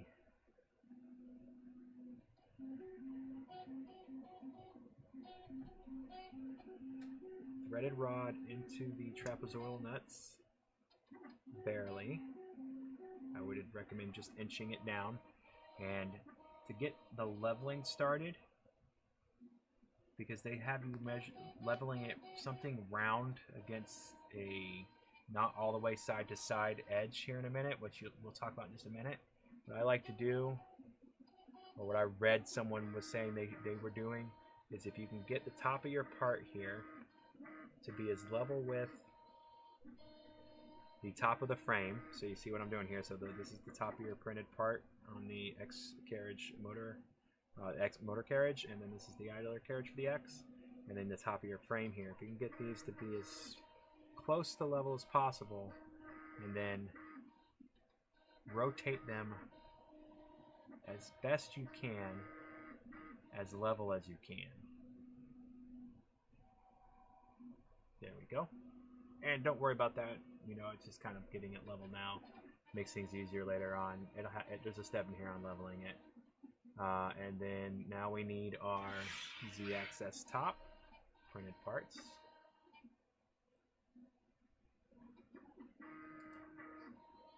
Nope, no. Now we need our, here we go. Now we need our last set of threaded rods. Not threaded rods, smooth rods. So this is the last set of smooth rods, so it's the only set left in this tube container. So our last set of smooth rods. Now all we have left in this tube container is some spiral wrap, or you would have some spiral wrap and some fabric wrap. So what we're going to do now is I just noticed that one of my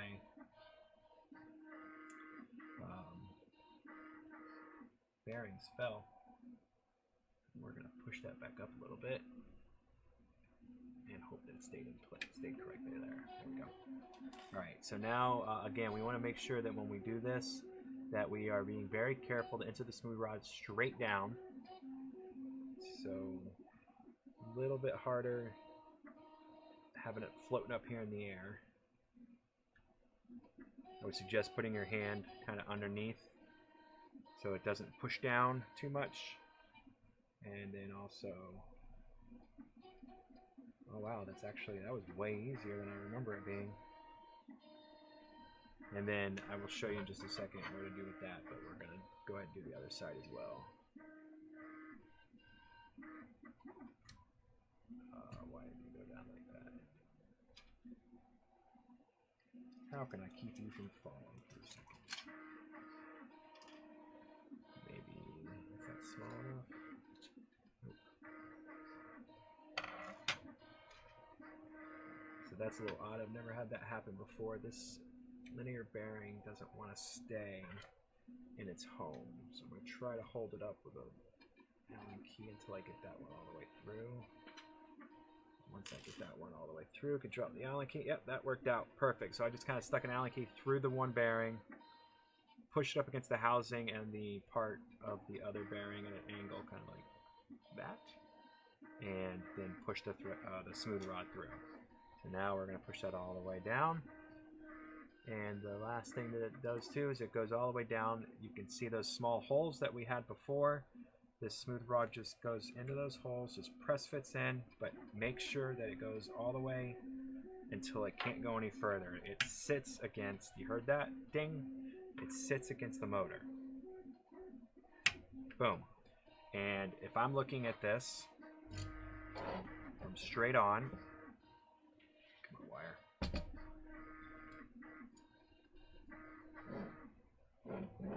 You can see that the smooth rod ends just shy of the top of the Acme threaded rod. Just shy. It's just a little shy. Let me see if the front camera will show you a little bit better. And that's how you know that it's all the way down the motor. I mean, you hear the click too, but just the more reference points you have to make sure that it's installed correctly, the better. So you can see here the smooth rod, and then the Acme threaded rod. Smooth rod, Acme threaded rod. Smooth rod's a little bit lower. I mean, if I had to guess, I'd say that was a millimeter, maybe a millimeter and a half. So anyway, turn this back around my way. Man, this is looking like a 3D printer. More and more every step of the way. I guess it should be, right? Because it is a 3D printer. It's a dumb thing to say, Jeremy. It is a 3D printer. All right, so now we get to move on to the step that I was trying to skip too quickly. Now we want our, let me go back to the regular view. There we go. Now we want our 3D printed parts for our Z-axis top carriage. I've got this backwards. I'll show you how in a second. So these are going to hold the tops of everything here. So now we need our final 4. And yes, I only have 4 M3 times 10 screws because these get screwed straight to the gantry plate. We've got our 2 holes here. There's this big hexagonal hole. There's this hole that does not go all the way through, and there's this other little hole right here. I don't know what this other little hole's for. Oh no, so it's not. Oh, it's something. That's not a hole. It's just a hole. There's this big hole and this other hole here. So this is where the threaded rod's going to go, right? And this is where the smooth rod's going to go. So when you're looking at it, this is the bottom, smooth, or this is not smooth. This is actually textured. It's the top. So this side is this side, and this side is this side. So it's kind of opposite of what they're showing you in this picture right here. And then they get, if you look, you can see, I'm telling you right there, that's how that goes on there. So all you have to do is just kind of get the rods into their homes, get the holes lined up as best as possible, throw your first screw in there, and then get that screw started. Trying not to scratch up the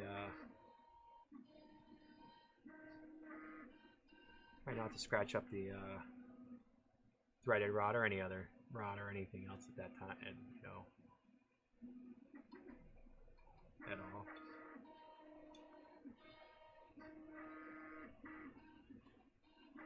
Sorry, distracted by other things. There we go. And again, you want to make sure you're getting this in there right. Don't strip the threading or the screw on the threads on the screw or the threads on the plate. Now I'm just going to get that down to a decent amount. Oh, that's going in there. There we go. So it's not such a reach for me to get this other one. This other one's going to be a little bit more difficult to get to.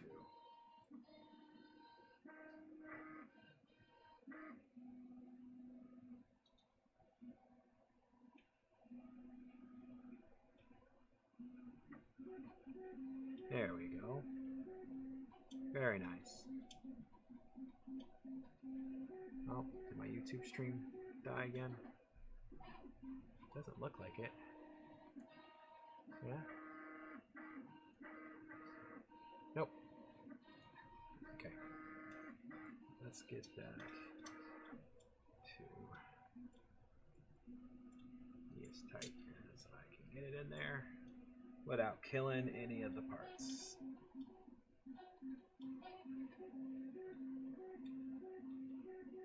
Down to plastic. Oh, but YouTube quality just dropped down to really bad. And 90. I can't do the other one, so we're good. So we're going to go on to the next one. Do the same exact thing all over again.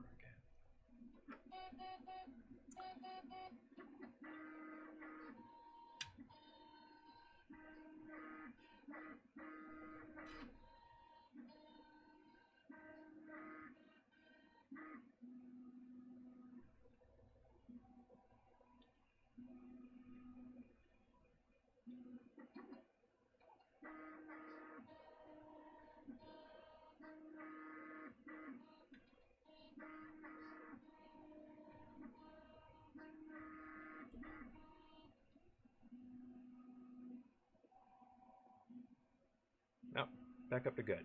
Looks like we're picking it back up.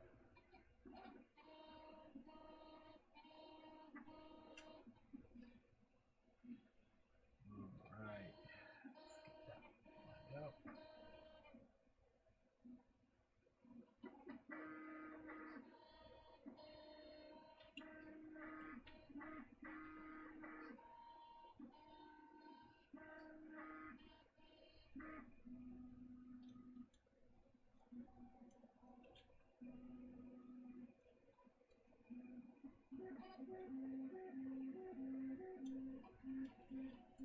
All right.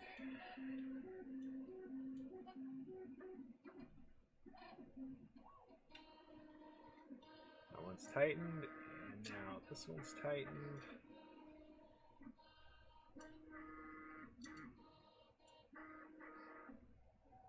And there we go.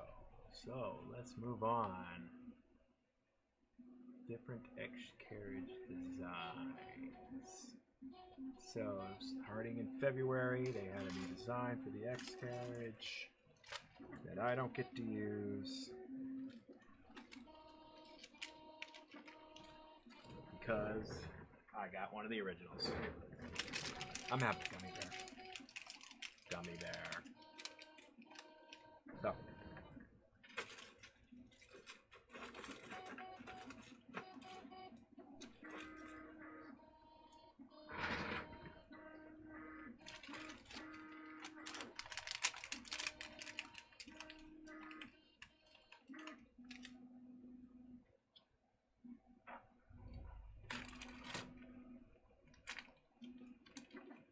Oh, just talking about the X carriage on there. I already have the X carriage on there. So I have one of these. So I have the old one. So if we bring in this, zoom into this picture. Let's go to. You can see it bigger. So you can see here these two holes, all the space around here, and then the newer design has just this little channel. Well, if you look at mine. Face only. I don't know if you can see it from there. Yeah, you can. Got the two holes with all the space around them, not just the two channels. So, I've got the old design. Again, got that Prusament on the way. PETG black and orange. And that is going to be one of the first things I print with those filaments once I get it. Then I'll print it on this machine, hopefully. So, now we want to assemble the X-axis belt. Part 1, new design. No, don't want that. So the old design, we need to move on to step 19. So now, right, the last thing out of our Z-axis.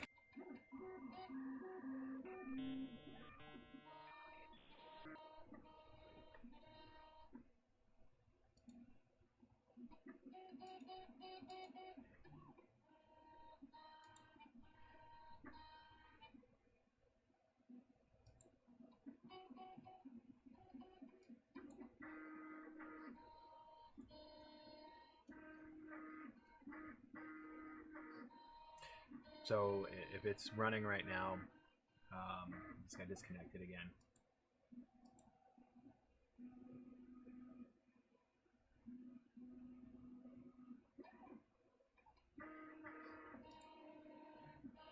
And for some reason, my chat, which there's nobody on here anyway, is screwing up left and right. So I may just remove the chat from this stream for the remainder. Get it fixed before the next one goes live. It looks like we're back online again on both.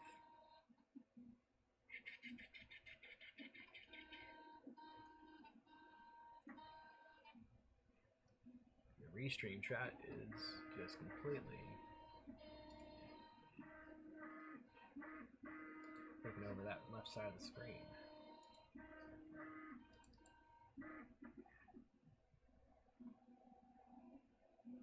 Oh, there it goes. So let's hope the internet does not crash again, because that's what's been happening, is that the internet's been crashing. My end getting disconnected, and then it's, of course, just cascade effects all the way to stopping the broadcast, of course. It's just my Wi-Fi, not Wi-Fi just disconnected from the laptop for some reason. So let's make sure we're still online. It says bad, but we're on. So we gotta make sure this is on. Yep, Twitch is working. And looks like YouTube's coming up. YouTube coming up. Perfect. Yeah, this is a professional stream. Sure, not. So now we're going to install the X-axis belt. So we get started.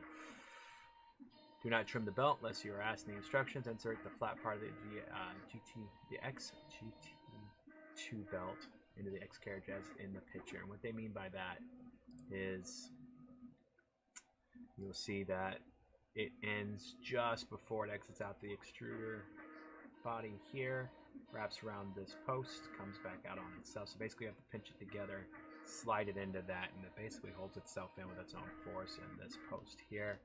And then we'll go on from there. So let me get that done real quick. And then you'll notice that it's looking at the back, right? So this way to me, it's the left side. So this tends to be a pretty difficult task to do on the first try. But let's try it. Hey, got it on the first try. So maybe it's not difficult at all. Maybe everybody can do it. And I'm just being over dramatic. So I just use a little Allen key to make sure everything is, all the pieces are pushed in the same amount. And then you can take a look there. So left side, you want to go in and loop around that piece and then come back out on itself. The teeth lock in together and then just barely, you don't exit out with the end of the cable. And then you want to make sure that your teeth are down and you're going to feed around the pulley here. The best thing to do is just go over the top, push it all the way through, pull your belt through. Make sure it's not twisted like mine is. There we go. And then you're going to pull it back through by going underneath the pulley now, pushing it all the way through.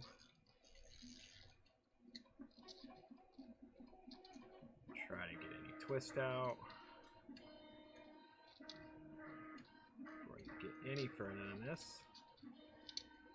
And the teeth are going to be against the pulley again, although the pulley is not toothed. You're going to be doing that, and you do want to end up with your belt behind the carriage, because there's a pathway that the carriage has built into it.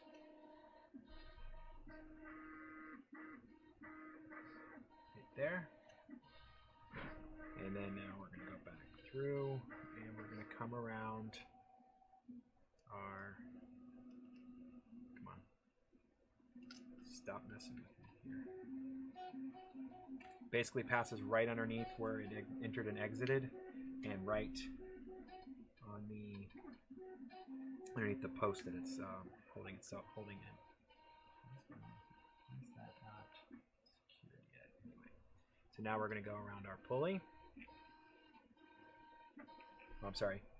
Ha! Duh. So now you can see here, we go through this hole, go underneath the tooth pulley. So push it through the path that's in the printed part.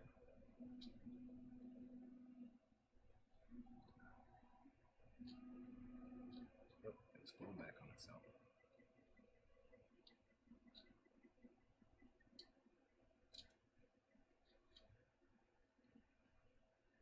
Oh, because the pulley's in the way. So just push as much of it in there as possible. Maybe I can get some out of there. There we go. Grab it now. Or not. You know what? Needle nose pliers to the rescue. Alright. Get any of these twists out of here.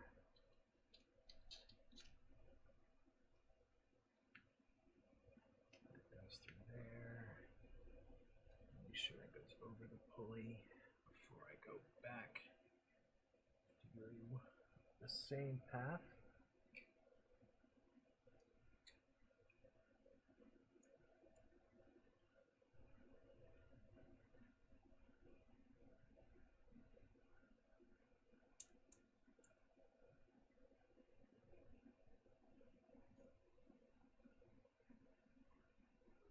Go. Here it comes. There it is. Make sure the belt is in the right paths and on the pulley. Sorry, overhead cam views. All right. Oh, did we lose the stream again? Oh, we're back.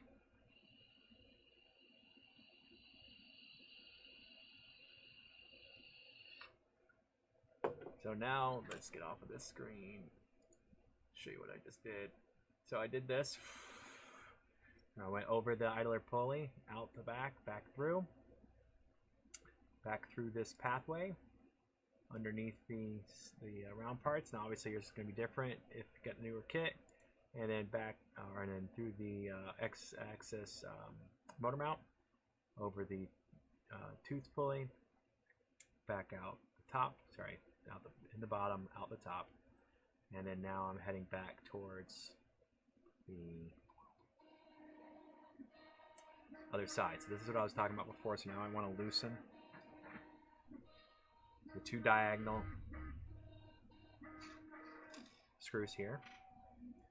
So this outer one, I'm going to loosen it, and it's loosened pretty much all the way. Basically, so it's this here, remove or loosen. Before you continue to guide the belt through the X-axis, please release the two same screws on the X. And it says release, so we're actually going to pull them out.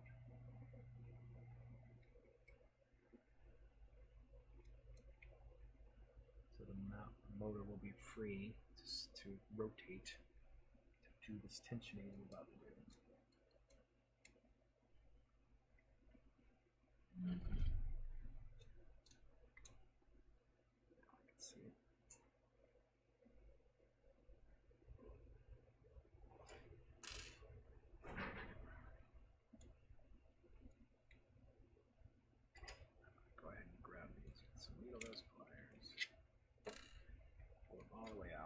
Somewhere safe with the Allen key, and then now this motor is free to rotate. You can see that it can rotate without moving the printed part. And now we're going to go back and press the belt all the way in. So we want to rotate it in towards the frame. So the bottom of it's going to go towards the frame, so it's going to look like it's going downhill away from the frame. Want to make sure that our X carriage assembly is all in place there. And what you want to do is you're going to wrap it back around on itself again, the belt. Pinch it.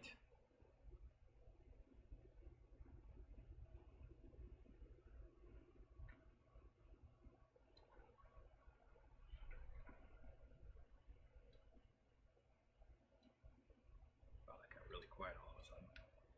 And then we're going to have to stretch it to be into place.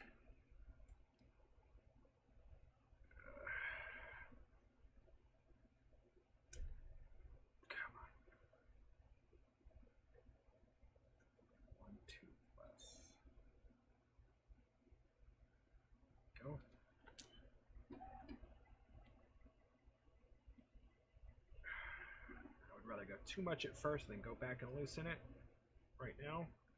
There we go. So now you want to make sure that this is all the way in. So again, I'm going to use my Allen key here to make sure I push this belt all the way into its new home.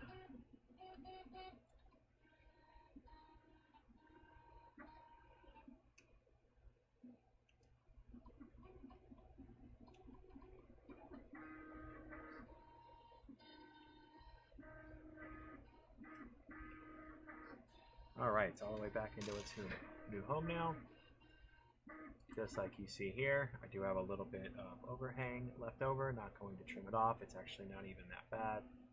It's way worse on the Mark II. And then what I'm going to do now is I'm going to twist the motor back into place. And it should be difficult, but not so difficult that you break something.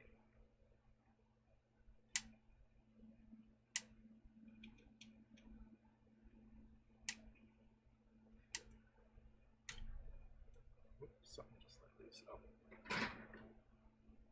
So I had it too tight because it just pulled loose of itself from the beginning.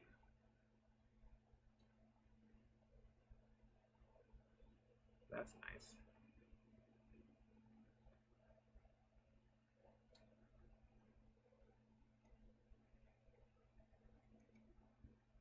There we go.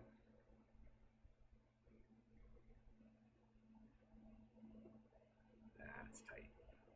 Not as tight as it was before, though.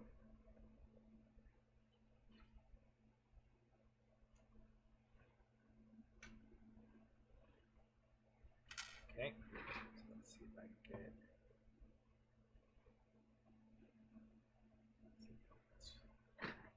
Bluetooth looser. Let's grab this with this.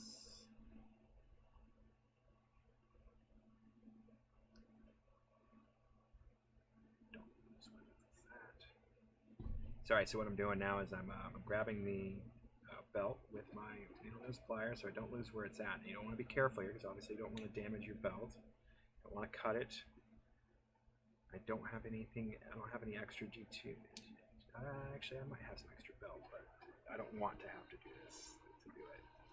So now that I've got it where I can grab it out with my fingers, I'm just gonna kind of work it way out with my fingers, and then I'm going to carefully slide that notch back one more tooth. Slide it back into its pressure fit over the post, back into its spot,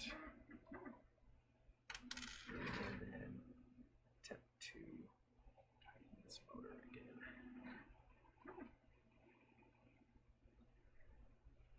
I think I got it this time. No popping, no cracking coming from over there. It's still fairly hard to twist back. Yeah. So it says there you should be able to push down on the belt, and some force should be needed, but you don't want to overstretch it. It might damage the printer or the printed parts.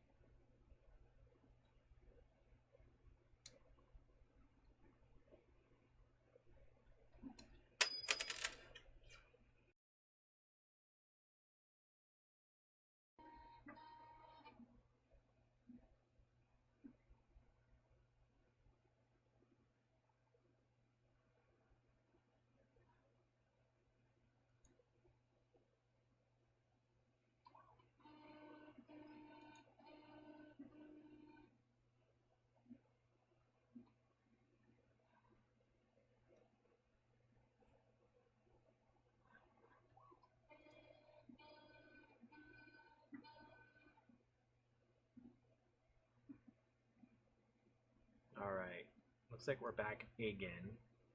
I don't know why my 5 gigahertz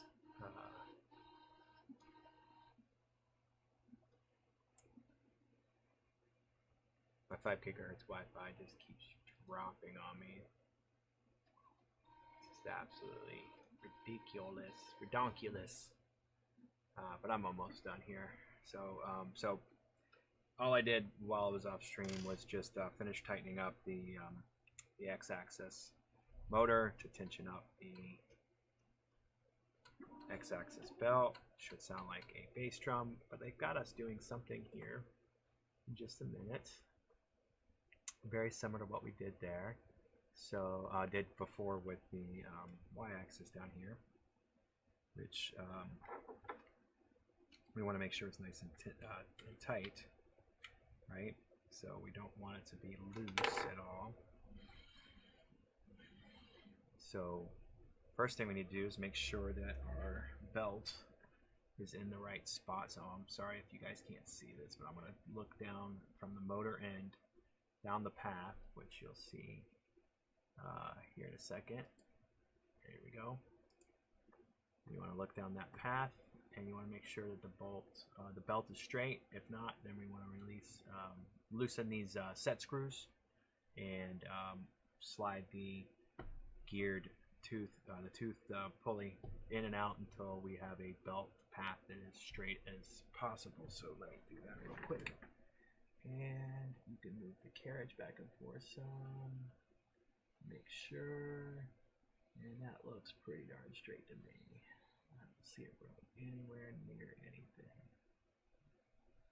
And there's no wobble when it goes back and forth all the way to the entire length. Nice. Okay.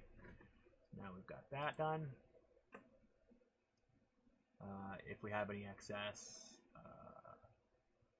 adjust the belt position, release the screws on the pulley, and move it until you reach the best position.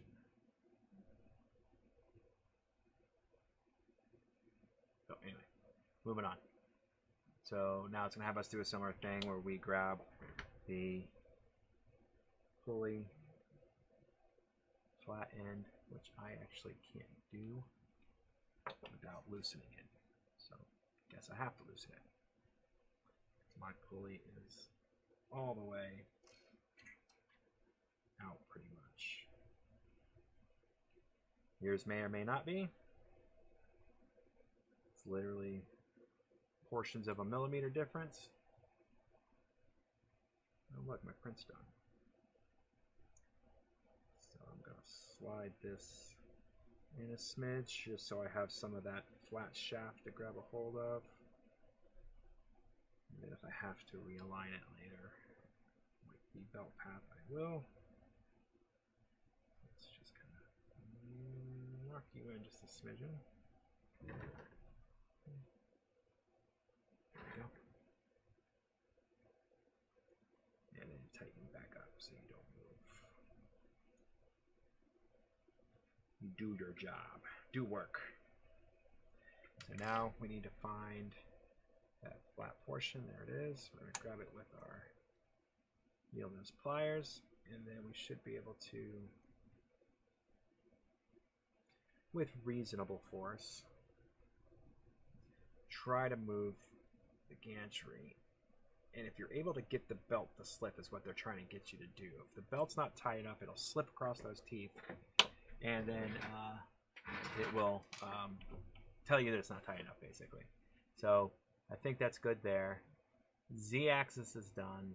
Time for another gummy bear. But then it says something about the textile. Oh, so we got textile sleeves. But we don't. We have spiral wrap sleeves. But that is it for tonight. It is past 2 a.m. Eastern time. I am going to have a gummy bear. And then I'm going to go get ready for bed. I do have work in the morning. I'm going to try to get online. Depends on what happens with the wifey and the kids. During the day and after work tomorrow, but I'm going to try to get online tomorrow night, probably about the same time, around 9 or 10 o'clock in the PM time frame, and get a good chunk of more of this done. Maybe all of it. I doubt it. We're pretty far into it. All we really have left from here is, let me turn this towards the front camera, so we don't need the overhead anymore. So.